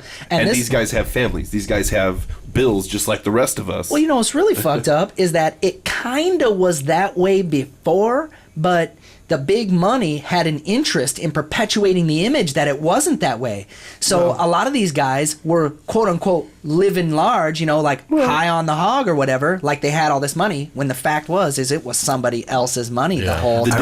The dividends were much bigger. The dividends were much bigger back then. I remember reading something about Warrant when they were real big in their heyday with Cherry Pie and all that stuff, okay? Right. And there was some interview where one of the guitar players, just was being candid as shit. And Metal Edge or something, or Rip, and they're like, and somebody asked him, you must have a Ferrari and this and that and all these things and he said, you know what? Here's what it is straight up. Okay, we owe a company a lot of money, and they allow us $150 a week to live on. Yep. And because they're recouping money, and until they recoup this, which they might never do. Right. That's what we do. Well, but it's a weird form of slavery, though, because essentially it was like, hey, we're going to make you really big, kid, and we're going to loan you all this money, which you'll never see because it's all going to be sunk into distribution. Just sign here on the dotted line so that all the money's in your name. So that way, when this whole business goes tits up, we're going to come with Guido and Vito, and we're going to beat your knees until they can't be recognized. Well, that's when we talked to Jason McMaster. Same thing. Here's this big lump of sum. And he's like, I got to divide it between the five of us. Right. It's still that way. And what I've noticed when I talked to Jason McMaster, he didn't want to talk money much. No. People don't like to talk money, and that's my first question for people. If I were to ever sit across from like Paul Stanley, I would be like, so how much money do you have? What you know what I mean? What are you gonna, what's the last thing you bought? Right. How much was that watch? Have you seen the pyramids? Have you seen the pyramids? Can I borrow $50,000? Right. I'm just interested in that. And my question for people like that is, one day you're a taxi driver, and a year later you're headlining Madison Square Gardens, and you're a multi-millionaire. To me, there's something magical that happens between being a normal civilian and then turning into a millionaire rock star. Right. How what was, I want to know from people what that was like. Right. They were able to do that. Yeah. And I guess what I want them to say they were is, able to just drop everything and go. What I want them to say out of all the rock star books that I read and all this, because that's what I'm looking for, is some tinge of reality of them coming back to where I'm at and saying, hey, when I was where you're at, I thought this was this way where I'm at, and it's really not that way. No, it isn't. And most of them say that. Sure. For example, Nikki Sixx in his book, he said, listen, you can, I don't know, maybe it was Vince Neil. He said, you can have all the money in the world. All that changes really is that all the bad shit that happens to you in your life, you just happen to have more expensive things around you. That's about it. Exactly. Because you still get your heart broke. People still die. Yep. You still don't feel validated. You've just got bigger amounts of. If it was Nikki Sixx, you've just got bigger amounts of cocaine in front of you. Right. Well, what I was going to say is that really, it in a certain way kind of multiplies. It potentially can multiply your impotence, because you think you should have all this facility to be able to solve these kinds of problems, and you can't. you can solve you can solve all of these problems over here, no problem. You just spend the money. But how do you deal with the abstract problems? I feel bad when I wake up in the morning. I don't want to get out of bed. How do I? You know what I want to know about though? Travis, Like- they're totally they're trumping your ass right now. With Right now, they're fucking getting out of the Trooper Ale. My boy Zach got me a bottle there. But Listen, hey, yeah, okay. I don't mean is to this wax. Trooper beer? it's Trooper. We're drinking Trooper beer. This shit just got real, kids. This is how rock and Bruce. roll this show is. Bruce, Oh, Bruce, fucking Bruce. A, man. You can't have no Trooper beer, motherfucker. I rub it in. He doesn't even like them. In order to drink that, I need to hear Okay. at least one Bruce Dickinson Okay. vocal. Let's see. What? In fact, it was odd. On the way over here, I heard an Iron Maiden song. Okay. And Run to the Run for your life. Yes. Oh, shut up. That's Yes. I tried to get that. I'm sure that everybody that's listening to this just fucking Have you jumped had it up and before? turned their computer down. Yeah, they were. And their wife's like, honey, are you still up down there? No, they're not going to get this. It's just because they don't have L2. So hey, real quick, Yeah, man. out of left field, I see Post Mortems. Yeah, I was trying to get to that, but I'm I so can't. I sorry. can't shut up Travis I know over it. here. I'll man. happily segue to the Post Mortems. Yeah, Wow. What are you trying to say, man? No, brother. They're just good friends. Listen, this whole podcast thing that we're doing here is a really good venue, I think, to get everybody's minds together and kind of share thoughts and Yeah. talk shop. And we all different, and that's what I'm trying to do. Is I was kind of on the fence about how if I wanted to play a lot of local music on the show, or if that takes away from the conversation, or is the conversation the centerpiece, or is the music the centerpiece? And either way, I don't give a shit because I'm going to play some local music. Hell yeah. And we want to play something from the Post Mortems. And again, I want to thank all the bands that send me stuff to spin. I'm obviously not going to go track you down to play your stuff. So if you want to be a part of the show, you got to get a hold of me, because then I feel like I'm okay to spin it, because I don't want to, So and if people are involved and the group gets bigger, then the playlist will get better and we'll have more stuff to pick from. But it'll be a 6-hour show and you'll talk for 20 minutes. yeah, well, that'd suck. I'd quit then. It'd be the Jeff Disturbance or What? something. This show isn't all about me anymore? What? At that point, he's out. But listen, the Post Mortem sent me their entire everything they've ever written, apparently. Yep. And I just kind of went through and picked what I thought was cool, what I liked, and you probably disagree with me, but I probably don't. I love and I asked them which songs do you guys consider a single, and they told me all the tracks, and I was like, no, this one's the single. Which one? But you're not going to pick the same one. I don't But know. the song's called Hard. Yes. And I think it's really cool. Would have picked it. I liked it a lot. It hooked really quick, and let's take a listen. All of my friends have gone soft in the head. We are what we've hated, and there's nobody left. Alone and elated with our lackluster eyes. We run, and we still act surprised. We used to be hard, but now we're just used to it.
really cool shit from the Post Mortems there. Believe it or not, that's a 2-piece band. Right. A bass player and a drummer. We got Wow. It's Devin Alexander and Al Raymond. Yep. Also To known Alan. as Ray Almond. Ray Allen. Is that his name? No, it's Al Raymond, but I've Okay. also seen. I thought I fucked it up. No, you're good. Which I thought that track was awesome. When I was listening to it, it was hooky right off the bat to me, and it's a his. When I see a song like that, I can see the video to it in my head. I don't know if they have a video, but I'm actually into making videos now. So Nice Yeah. setup. So hey, Post Mortems. Yes, Call Brian. Devin. Call Brian. yeah. yeah, so really cool stuff. I like that. I'm a big fan of those guys. We were kind of talking earlier. I remember being in Dive Ass Bar in Geneseo, seeing those guys play with local band Echo Drive. Echo Drive, yeah. And it was just awesome. Like I didn't understand what the hell was going on, and I saw Devin up there doing his thing, and just he's always been a very, very, very good player, but he's also always been a very, very good entertainer. And at that point in my life, that's when I gravitated more towards. You could have had a guy up there that was sitting there just shredding and killing it and stuff like that, but if he had no personality, I didn't care. And they Devin always gives his all. Oh, absolutely. He always gives his all. Every time I see that dude, I feel every syllable Yep. that comes out of his mouth. I always feel it because he delivers it with the utmost intensity. And Al's a sick live drummer too. That guy snaps off, and you just wouldn't expect what comes out of him to come out of him. It's fucking awesome. And by every the way, single time. if you want to check out the Post Mortems, they're going to be playing May 16th at Roz Talks QC, and they're going to be with Waking Robots and the X Bombers. Nice, the X-Bombers. May 16th, what year?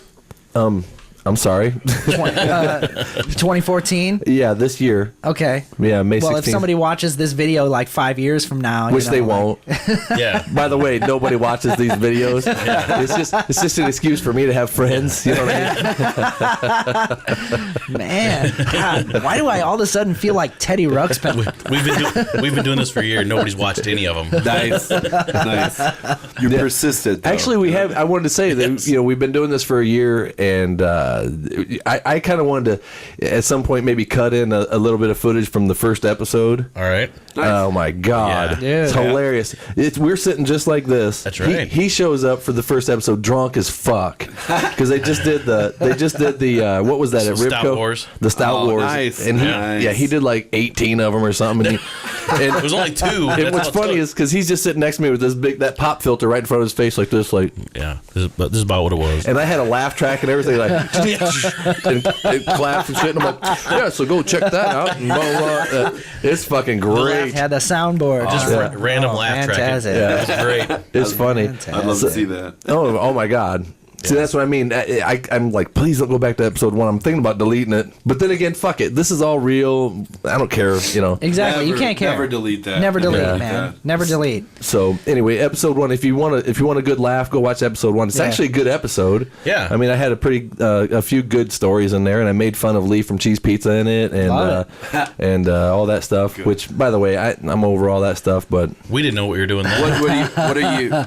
I guess I'm late to the party on. Is there some drama? Is there some local drama going on? no. It's the same old story that it's always been. You know how bands are. You get a band going. There's always going to be some sort of rub with some women that don't get along in the background, causing static with the people that are on stage. And then all of a sudden, people on stage have to decide what camp they want to be in. And then, my wife hates you, so I can't talk to you. Kind of thing. So God, I get frustrated next- even hearing about that. I Yeah, get fuck that. frustrated. That's why when I put this dive bomb band together, I made sure that I got guys in the band that either their wives never come to the show, or if they do, they're super awesome and they get Sure. along with my wife. I'm not to be all mushy for a second. I'm like incredibly blessed with my wife. Ashley, when I was in My Pal Trigger, was like the merch girl. She was the one that made sure everyone was all right, had everything they needed, and just did that naturally. It wasn't Yeah. like we had to sit down and talk and be like, hey, I'm going to be all over the place at these shows and I might talk to some girls. It was just automatic. Really? And I mean, now that she's doing burlesque and stuff like that, which is really, really cool. I mean, What? We're What? Oh, yeah. What? Yeah. Now that's titties, right? Shameless plug. This shit might get wild. I'm drinking Iron Maiden beer out of a Kiss cup. And- By the way, It's this Iron Maiden beer is delicious. Very good. Thank you I wanted, so to, much. I wanted to commend you on having the bottles of water on the table. Like when I first walked in, Yeah, I was right. set up, and I'm like, cool. we I can at least made sober an up effort later, you because know? there's always some. This There's is always so we can still fuck later. That's why we have this. there's always some butthole that you don't know. They come over and you're like, "You want a beer?" And they're like, "I don't drink." You know what I mean? Oh, okay. Do you want to smoke a joint? Right. I don't smoke. Right. Why is it that every time you speak, it's like I hear Gregorian chant in the background? Oh, You never know, so you got to extend at least some sort of beverage. Pro. And That was pro. just so you know, Yeah. from one of our sponsors, we have a Uncommon back here from Bent River. I've pointed myself in this direction. I've realized that I've got to spend more time doing things that I love. yeah. And this is one of them things. Unfortunately, 99% of my time is spent doing things that stress me out Yep. and that are hard to do. Yeah. And then when it's time to do this, my mind's still reeling from real life that it's hard for me to enjoy the moment doing this. And then it's over, and then I watch it back and go, man, why wasn't I just saying this? You know what I mean? Real Yeah, life yeah, seems yeah. to consume you. So I'm trying to make a transition in my life where I'm going to do things that I love to do and hope that they pan out for me. I'm not saying I'm going to be on Sirius Radio or anything big like that, but this can take a little more time. Sure. And I can have fun doing this, and hopefully people enjoy it, and I get some more listeners, and things are cool. Yeah, and we Well, can have fun with you it. need some light at the end of your tunnel. I mean, Yeah. But- like When I speak the best is in the morning when I'm half tired and half hungover. That's when I really want to do this podcast. I'm Right. sitting there going, God, I'm ready to talk right now. And I'm talking to my wife. And I'm like, Right. damn, I'm pretty funny. You know what I mean? right, and she's thinking to herself, "Wow, I'm the first woman in history who actually wants her husband to not share his feelings." I was gonna say, man, you're very fortunate. You got to remember, though, I spend a lot of my time when I'm not doing this. Like the other day, I found myself in the parking lot of Big Lots screaming at a 3-year-old, telling her, "You don't get in the car right now. You're not playing Mickey Mouse when we get home." That's what I spend most of my time doing. I do that for grown people Yeah, right. in the form of IT support. What is it about singing and making it in the music business that we're all so drawn to? Freedom.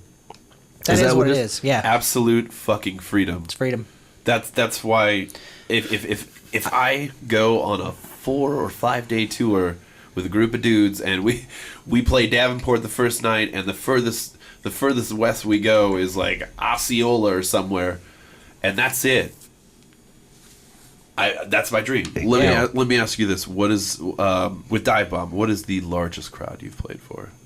Well, that's yet to be said because we only played a couple gigs. I want to say that the capacity at Rascals is where we played both of our gigs so far is 250.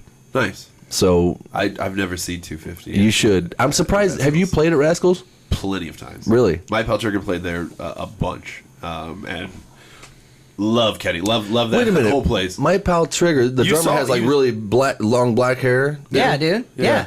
Ruben. Ruben Villegas. Has a really cool Yeah. car that he parks right in front of Rascals and constantly lets everybody know it's his by beep, boop, beep, boop. I plead the fifth on that one. No, he's got a sick car, dude. He's got Yeah. a sick car. He sometimes takes you to go get beer after practice, and you're just like, ooh. Yeah, so Ruben. Ruben's the man.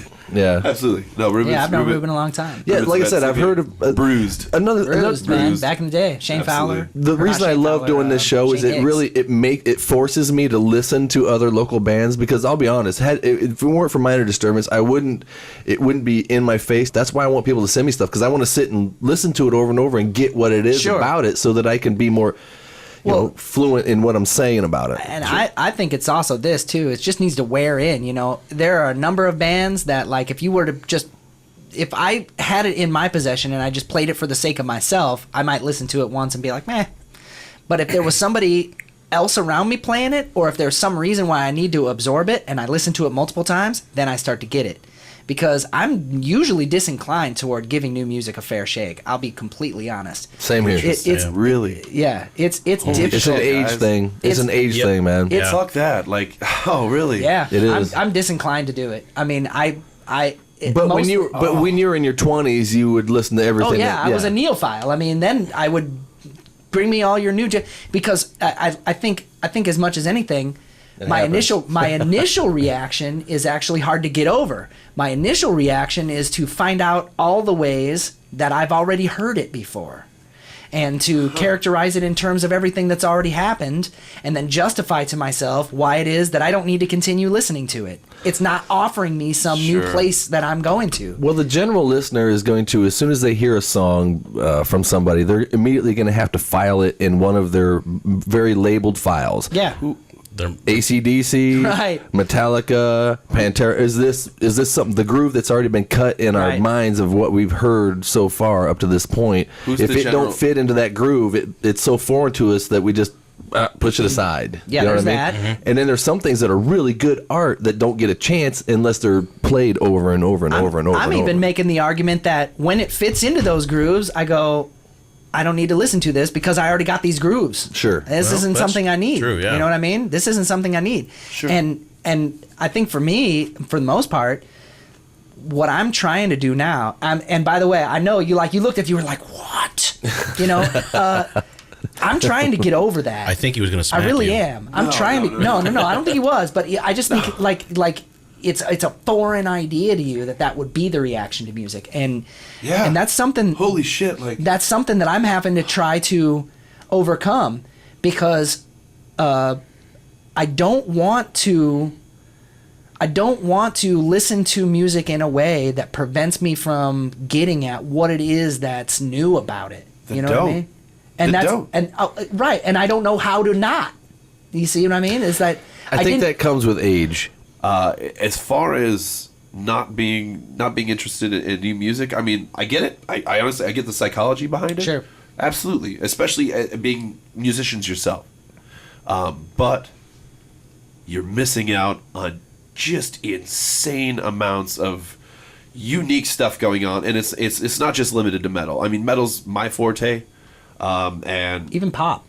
Absolutely, Pop. it's technology, but it's also because we're hitting a point now where everything's been fucking written. Right. Yeah. How many times dead. have It's all been done. Just pick your It's dead. favorites. I said that in the 90s. Yeah, I said dead. it's all been done. But Just pick your favorites. So, and this is what I was getting to, is that what I have to look at is the part of it that isn't dead. I've been listening to songwriting and arrangements, and those are dead. But production techniques and sonic value, dude. I've been listening. I want to admit something to you here. I've been listening to like Mix 96, which will play like Rick Astley and then Rihanna and then play like Bob Dylan. You know what I mean? Like it plays just the most bizarre. Every time I go out to my garage, it's that station with all that Yes. stuff, and I come Yes. in singing pop songs and Dude. just to piss my wife off, you know, like never gonna give you up. Dude, yes. No. Here's the thing that's fucked up, man. Is I got Rickrolled the other day. If you're not familiar with the concept of Rickrolling, somebody will offer you a video saying something like, "Here is the heaviest band ever," and it was Shannon. It was the Shannon Continuance fucking has Ford. Rickrolled. The Continuance has Rickrolled. Okay, so you think you're about to watch a Continuance video, and you're about to hear Jacob Gregory go, "Bruh," right? And No. I'm just fucking with you, man. But anyway, so then you fire up the video, and it shows you some image of like I don't know, cats being run over with a lawnmower. You know, like it's something just harsh, just like the most harsh thing you've ever seen in your life. And wait for it. Never gonna give you up, never gonna turn you down, right? Right. And it's in Rick that Astley. suit. So you got Rickrolled. No, I got Rickrolled, but here's how Rickrolled I got. And this is all speaking to this point about me trying to find some new way of listening to music. I started really listening to the way it was produced, and I decided that song was brilliant. I mean, like, I started listening to the keyboards. I was like, man, the keyboards are like in the middle. They're like panned in the middle, in the center, like in both speakers equally, but way behind the vocals. But then there's a big reverb on them, making it go all the way out to the left and right side. What a brilliant move. You know, like, so I started thinking about this stuff. So to take revenge on whoever Rickrolled me, I listened to the song all the way through. I listened to the song all the way through and decided it was a brilliant piece of pop production. I totally absorbed it. So taking a piss. That was me. My man's getting, got a force field because I couldn't do it. I just immediately started laughing. I know. Look at Rick. Exactly. Silly Rick. It's like, wow, you're so short and Your suit, bro. Your suit, your like suit, dude. Your shoulder pad. It's like David Byrne is your tailor. but that's what it was. I think he's right. If you start to listen to the music in a different way, it makes it so that you can access the greatness of it or the goodness of it or find value in it that goes beyond the thing that maybe you usually listen to about it that causes you to turn your nose up at it, that causes you to think it's redundant, causes you to think it's useless. You've got to get past... Sometimes you got to get past yourself. That's what it is. Because I'll tell you right now, like some of the bands I listen to on the regular right now, as far as music, I listen to everything from just weird like stoner metal like doom and stuff like that to instrumental like ambient stuff, and then of course like all the just horrible guttural death metal shit that's just gigantic breakdowns and guys just shredding the whole time and it's predictable. But I'll tell you right now, man, you get off of work and you're having a shit day and you put that song on, you'll kick the shit out of your car, but you'll go home and you'll feel like $1 million. Yeah. You could have a PBJ when you get home, and that's the best PBJ you've ever had. Don't talk about PBJs on my show, man. That's my thing. Did you know? No, wait. Did you know, Brian? And Chris Ermy told me to update you on this. That I think it was Wednesday. Thursday. It was Thursday of this week. Was National PB&J Day. It was National Peanut Butter and Jelly Day. It doesn't matter. Every day is National Peanut Butter and Jelly Day for me. Have you ever? Or do you grill it? What? What are you talking about? Make a PB&J. No, make a PB&J. Do you toast it? Well, hold on here. Or do Of you course, a grill it? guy like a grilled cheese. I gotta listen to this. Hold on. Like a grilled cheese, man. Like a grilled cheese. Yep. I'll try it. I'll try it one time. You put the butter on the outside. You put that bitch on. You put it down. I mean, it takes you 5 minutes. I'm with you. I'm kind of following it. I'm thinking of it in my head of how now you're adding an extra crunch The and a peanut nice, butter gets runny. Oh, it's good. Next, God. You've done it? You know what? too? I've done it too. And actually, what I like to do is I like to throw some slices of banana on there too, boy. Okay, Elvis. Oh yeah. Yeah, right? Jesus That's where I Christ. stole it from. That's where I stole it from. Listen. That would be like Iron Maiden doing a love song, okay? I want my Iron Maiden. And I want my peanut butter and jelly sandwich, just that. Now, wait a minute. When you say... When they do the love song, but that love song was like when you were 17 years old. Makes you get a boner? You put that shit on a mixtape, and the girl heard that mixtape, and that song was on it, and she was just... I get it. I'll try it. But, now, next level, dude. And just to be clear, what exactly... Okay, you brought this up kind of, but I want to make sure we know what we're all talking about here. What exactly is on a PBJ? How is it prepared?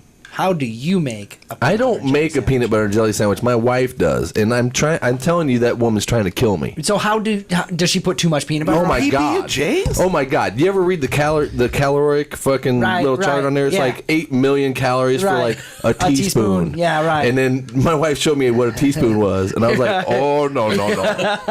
She even leveled it off. She leveled it off. I bet you there's a cup of peanut butter on my. She fucking when she brings it out, that motherfucker, and she knows she knows how to make the perfect peanut butter jelly sandwich in the world because Really? I'll be sitting there eating and I'll be like, too much jelly. Are we talking about some white bread? Okay. And Right. she knows the ratio. She got it dialed in. It's mostly peanut butter with a little bit of sweet something in there. You know what I mean? The only one who does it better is Mom, pretty much. Mom used to butter the bread first. See, that's what I like. That's what I like. But that was just to keep the jelly from going through the bread, so it wasn't a smush when you got it out of the paper bag. It was totally. It was like a moisture barrier. Now. It was a moisture barrier. Remember when you could take lunch to school and have peanut butter in your bag? Totally. What the fuck? Let me ask you this: since you're PBJ, your PBJ tasted better when it smelled a little bit like paper bag. Yeah. I'm with you, man. I'm totally with you, man.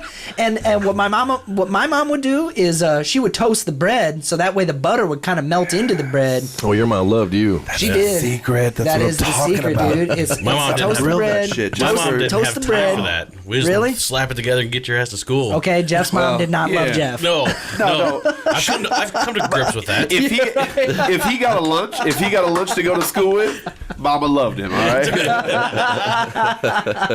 Listen, dude. I mean, I'm not saying nothing against my mom has always been good to me, but I was that kid that had that appetite at school, like second grade. Like, yeah, I had a lunch, and if I didn't have like a sack lunch, Mom gave me money to get a lunch.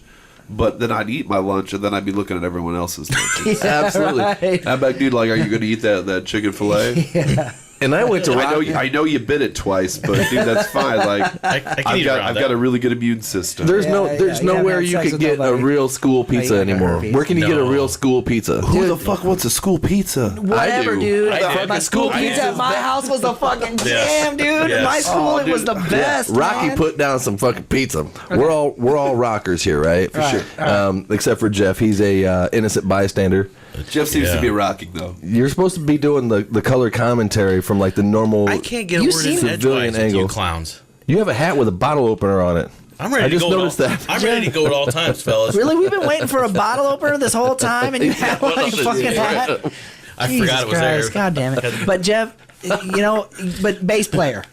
Jeff is the That's what I bass told you. player. He He is the bass player, man. If you had to do personalities, because everybody has a personality, all Everybody singers, does, yeah. we're Jeff really, is the wild card. yeah, we Yeah. try to act like we're not assholes, but singers are all assholes. Yes, we are. But see, I'm a lead guitar player too, so that's an extra That's level of extra asshole. That's extra asshole. You've got a reason to be an asshole. I'm just a That's vocalist. true, brother. man. Because Brian and I both play lead guitar and are vocalists. And Shit, if I could play yeah. some lead You're way guitar, nicer than I am, though. I'd be a Well, dick. I have to rein my shit in. Let me just say that, man. I Yeah. gotta keep it I'd be- cool. It's a deliberate effort to try to not. I went to I've been to the fuck is it out in California, Venice Beach, and there's a guy. If you've ever seen like a skate video, you've seen this guy. He looks like he's just dressed up like an Arab guy, but he skates around on Venice Beach, and he has this little amp on his pocket, and he just jams blues stuff, rock stuff, whatever he's feeling that day, and just skates around. That's all he does. And people give money, whatever.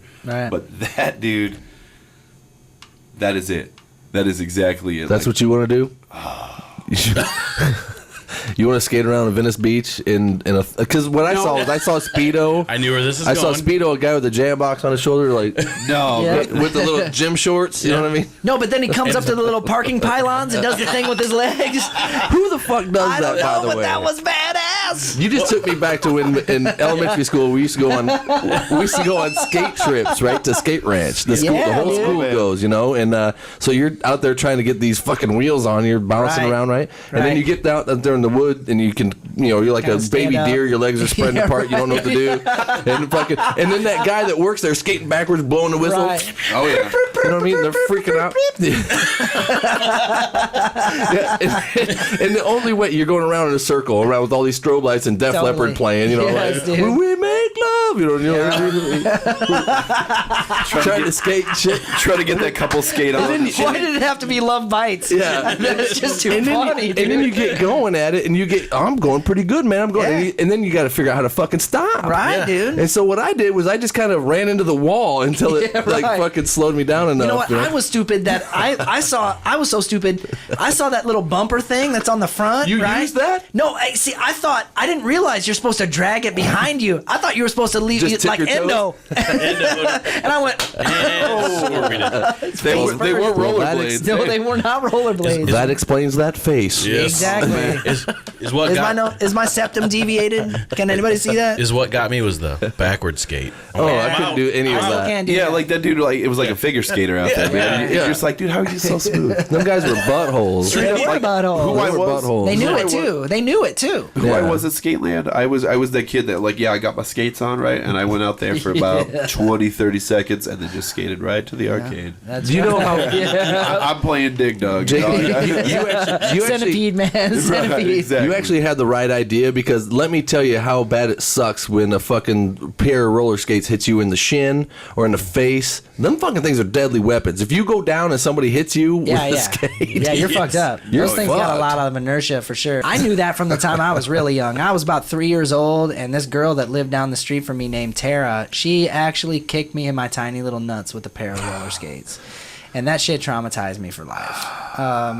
And Well, I do have to say though, I did go to Skate Ranch a single 6-year-old, yeah. and left there a boyfriend of some other 6-year-old girl. Because where you met him was Right. in the arcade. Were you just Right. being there playing Dig Dug like we were with the skates, Exactly. like fucking like this, and they'd come Yeah. in and you like, when we make love, will you skate with me? And then you just held hands with him and skated around and tried not to trip and fall over him and shit. Exactly. I remember all that, man. And I was just telling him, like, if you hold hands with me, if we go down, we're all going down. Yeah. Okay, now Yeah. now if you're going to talk about all that, now do you know about post-elementary school skating party depression? Have you ever had that? You ever suffered from that? I totally have. You man. got no my girl? God. You get done and You you're get- just like, oh. I used to deliver for Moline Electric, and one of our customers was, at the time, the Mark. Yeah, right. And I had to go to the backstage door. You know, you got the load-in docks, and there's that one manhole, Yep. the man door. And you go in there, and you're like, and I immediately just look around at the place. I'm like, wow, this is it. You know, this is an arena. And, I gave them their light bulbs and shit, and I'm like, so who's playing up there? And they said, Tina Turner is tonight. And I said, and sometimes I'm a really good charismatic guy, and I can get people to let me do what I want to do. And I was putting on the charm. I was like, can I just do one thing? Look at me. I'm delivering electrical goods. I've always dreamt of what it's like to stand on a stage like that. Sure. And can I just walk up there and stand where the front square is, front mic, and just look out? They're like, sure. And they took me up there, and I walked up the back scaffold, and totally in my mind getting almost like dizzy, thinking of how big that is. Yeah. And then as soon as I stepped up on stage, you see the fucking arena. Right. And it was a whole house show. Yeah. There's some half house shows and just lower bowl shows. Yeah. Like the Rat thing, I think was just lower bowl and half house. But no, it was full house, but no upper bowl and all that stuff. But this was, every seat was wide open, man. And I looked at that place and I was just going, this place is going to be packed full of people that every seat love the person that's going to stand in this square. Yep. And then later in my life, I became a carpet cleaner, and I acquired an account with the Mark of the Quad Cities, and I cleaned all their carpet. Yeah. And I actually, they booked me to clean the carpet, green rooms, dressing rooms, the banquet rooms, all this stuff. Did you do the comfort? Day after Kiss. Oh. Oh, wow. So I get to walk through there. So you had to find all these little pearl cocoons. I'm looking in the dressing room like if Paul Stanley left a cup that he drank out of with makeup on. You know what I mean? Yeah. And really, they didn't want me doing that. They're like, you're a Kiss fan? Shit. You know what I mean? Because they know I'm like, can I go backstage? They still had the signs up, Kiss production, Kiss makeup, Kiss wardrobe. Right. And then Aerosmith had this other side for their dressing room. It was really cool. It's so surreal. And to me, to see that world, we're used to showing up to the purgatory. I am anyway, or somewhere like that, and it just this kind of low ball, kind of dive bomb, kind of lifestyle. There's a huge gap between that and sold out iWireless. That's right. You know what completely Every town. Town. And tomorrow night they're going to play in another city that's just It's like be the that. same, right? Here's the kicker about that too. One of the cool things about when I worked there was they had us do it was called Mark University, which I imagine would be IY University now. But we could come in the evenings and stuff like that, and they actually did classes on the inner workings of the Mark. And the first thing I signed up for was learning about writers and like booking the bands and stuff like that.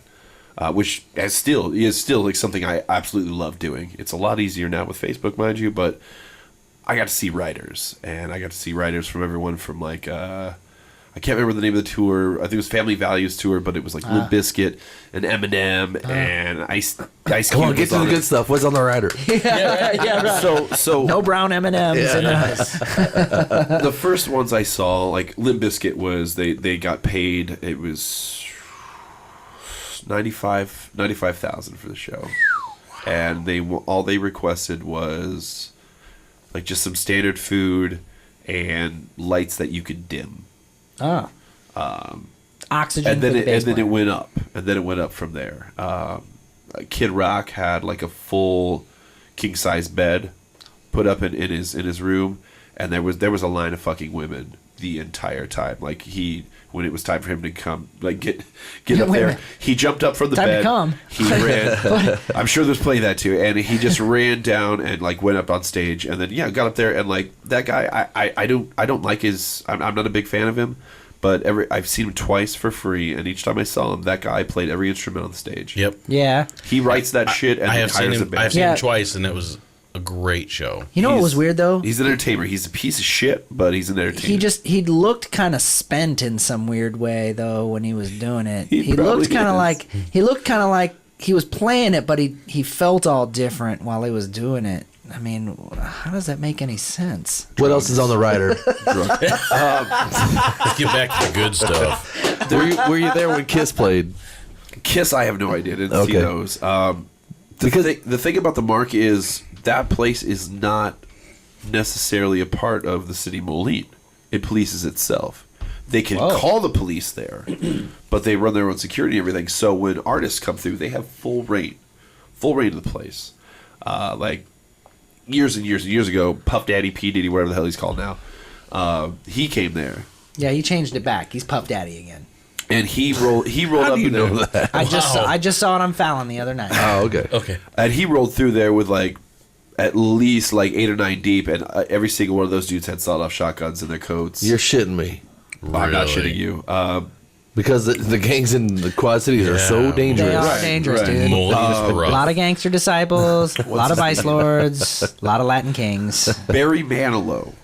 I wasn't there for the You show. had a sawed-off shotgun? I wish it was something cool. Barry Manilow. Circumcised, I think, is actually the term. From the moment he entered the building to the time he went up to the stage, no one could make eye contact. That's right. Are you no one's allowed to shitting make me? eye contact with him. I Really? worked maintenance. So we did, like the setups, like the backstage setups, and then we were the fuckers that got screwed, like scrubbing every single chair in the place. We cleaned the conference room carpet, anything and What the everything. fuck? I do that shit, man. You had to, Well, you do it now. They probably contracted No, out no, because I'm the out of there maintenance now. people.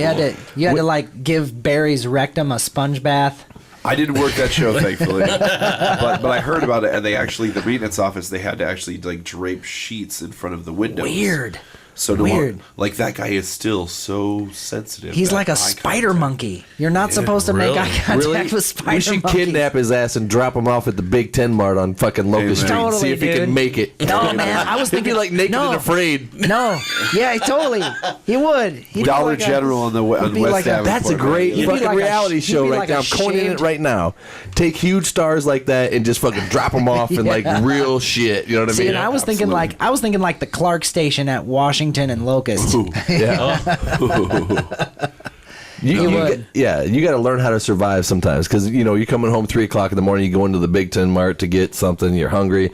You're looking at the curled up pizza on the heater over there and the Right. dried up hot dogs. Right. I did this one time. And you're looking at the bars on the windows. Yeah, the bars, they got the window down. It's just this little slot. Right. The dude's looking at me. He's like, fuck, I can mop the floor if this guy just fucking leaves. Right. And then I can go home or whatever. And I'm like, hey.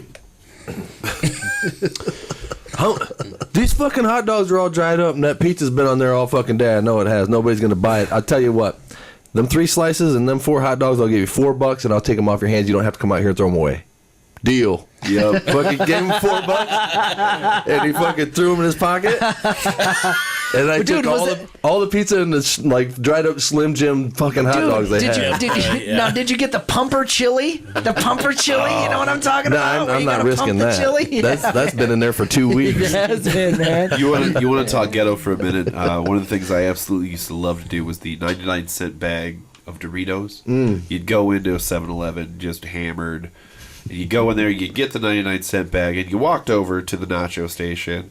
You open the bag, you put the cheese, the decrepit chili So you Pumper basically chili. invented the walking taco. The walking taco. with Doritos instead of Yeah. Fritos. And Fritos, yeah, yeah. we would do that shit, and you would just walk up there and And the put walking a little shits. bit of the cheese right on the lip so it would still seal up. Seal back. And then you were just that annoying customer that held onto the bag when they That's scanned right. it. You put it there, beep, and you walked Yep. out there and just you didn't even taste it. It Oh was so man, delicious. that's such a different era. All the kids are calling it the big grab.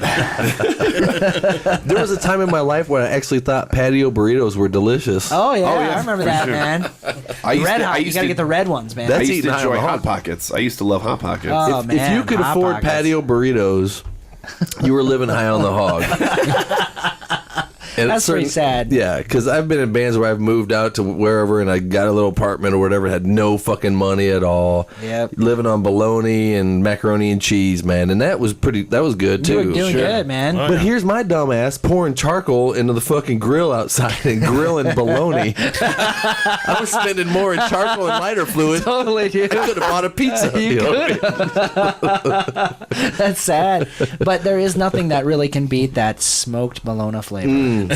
Yeah, absolutely. I was that guy. When I was at the pinnacle of on my own, as a single guy. Or I had a girlfriend at the time, but I was that guy that you'd open the fridge and the bottom of the fridge where there should be vegetables and fruit and things of color.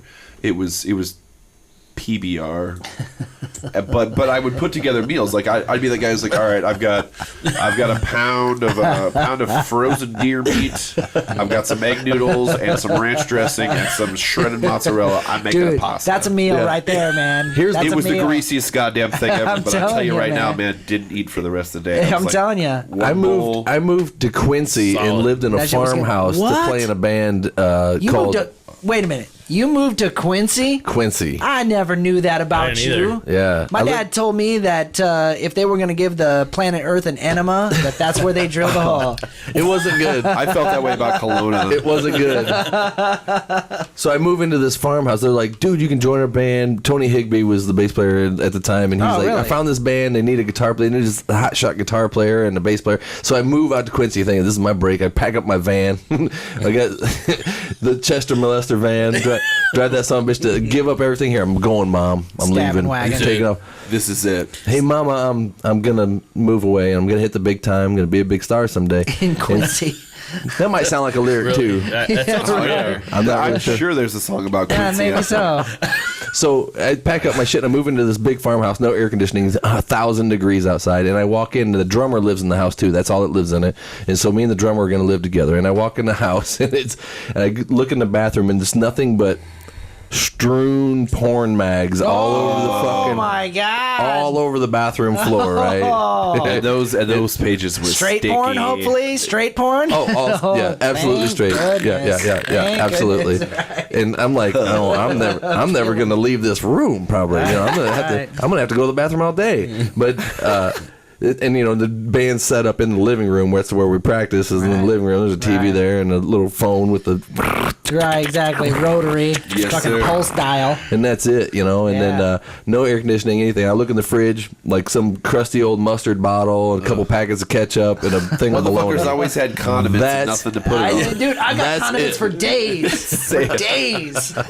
And you know what? That was some of the best time of my life, man. Yeah, sure. I'll bet, man. Oh, for sure. Being away from everything and just kind of rerouting to somewhere else and trying to do the band thing, and that's all you did was live the band life and Yeah. try to Dude, survive. freedom! Freedom. Freedom. Freedom. Give me a little skin on that, man. Yes, absolutely. Freedom. That's what it's about, man. That is what it is that we wanted more than anything. It's the thing that we want now. It's the purpose for all the little weird machinations that we do to try to get out of whatever our weird bullshit is that we don't like. It's all about freedom. It has been beginning to end. Alpha and Omega, freedom. When he said that, I agreed so thoroughly that I was like, this is what the conversation is about. Yeah. It's about freedom, man. For sure. The whole thing. You know what? I think that we need to wrap this episode up. It's it's been going a while, and I really want to thank everybody for watching the show, and feel free, please comment on the fucking episodes. Ask us some questions. We actually, we didn't do the Trav in the Lab. We this didn't time. do the Trav in the Lab, man, but that's all right though. Okay, so Shit if you- happens. We had a question too, and we just didn't get to it. Sorry. Yeah, I'm well, chatty. you know I'm what that chatty. I'm means? sorry, You know what guys. that means? That means fuck your question. We don't care about your question. He got real. He got super real just now. Real quick. Yeah, and I hope you guys enjoy listening to all the banter. This is a lot of fun for us, and feel free to come. Email me, get me on Facebook, come on the show, sit in, let's talk some shit. I think it's a good time, and thank you very much. By the way, if you've watched it this far, don't forget Dive Bomb will be at Rascals on What is it? Oh, Saturday, April 12th, if you notice there.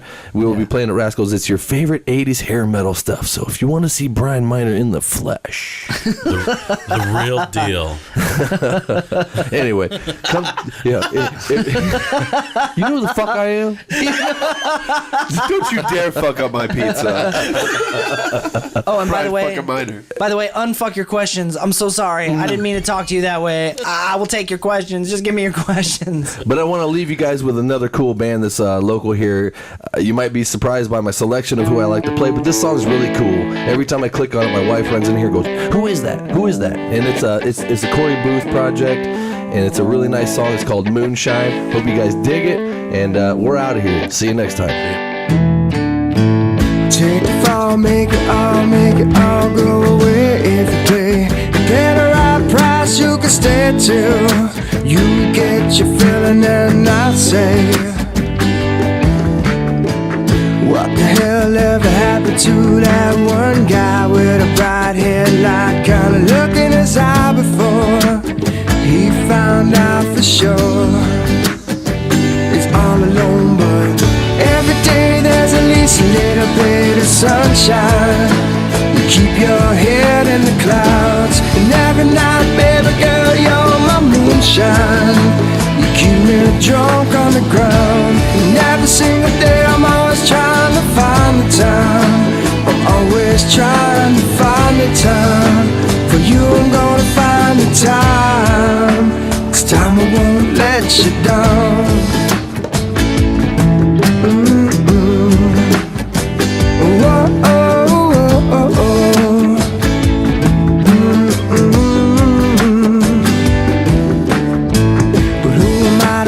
Try to find the words to say when I can barely look myself straight in the face and stop playing pretend.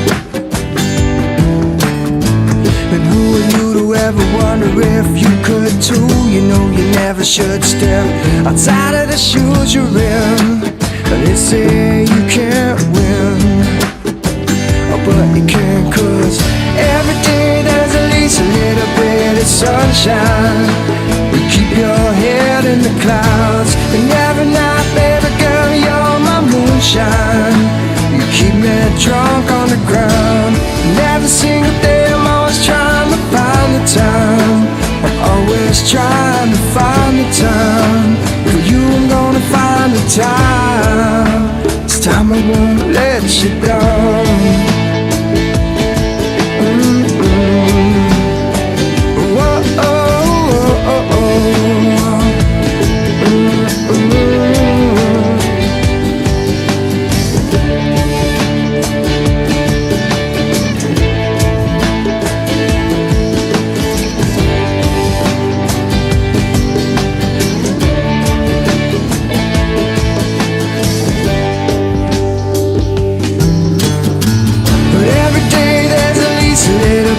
Sunshine, you keep your head in the clouds, and every night, baby girl, you're my moonshine. You keep me drunk on the ground, and every single day I'm always trying to find the time. I'm always trying to find the time. For you I'm gonna find the time.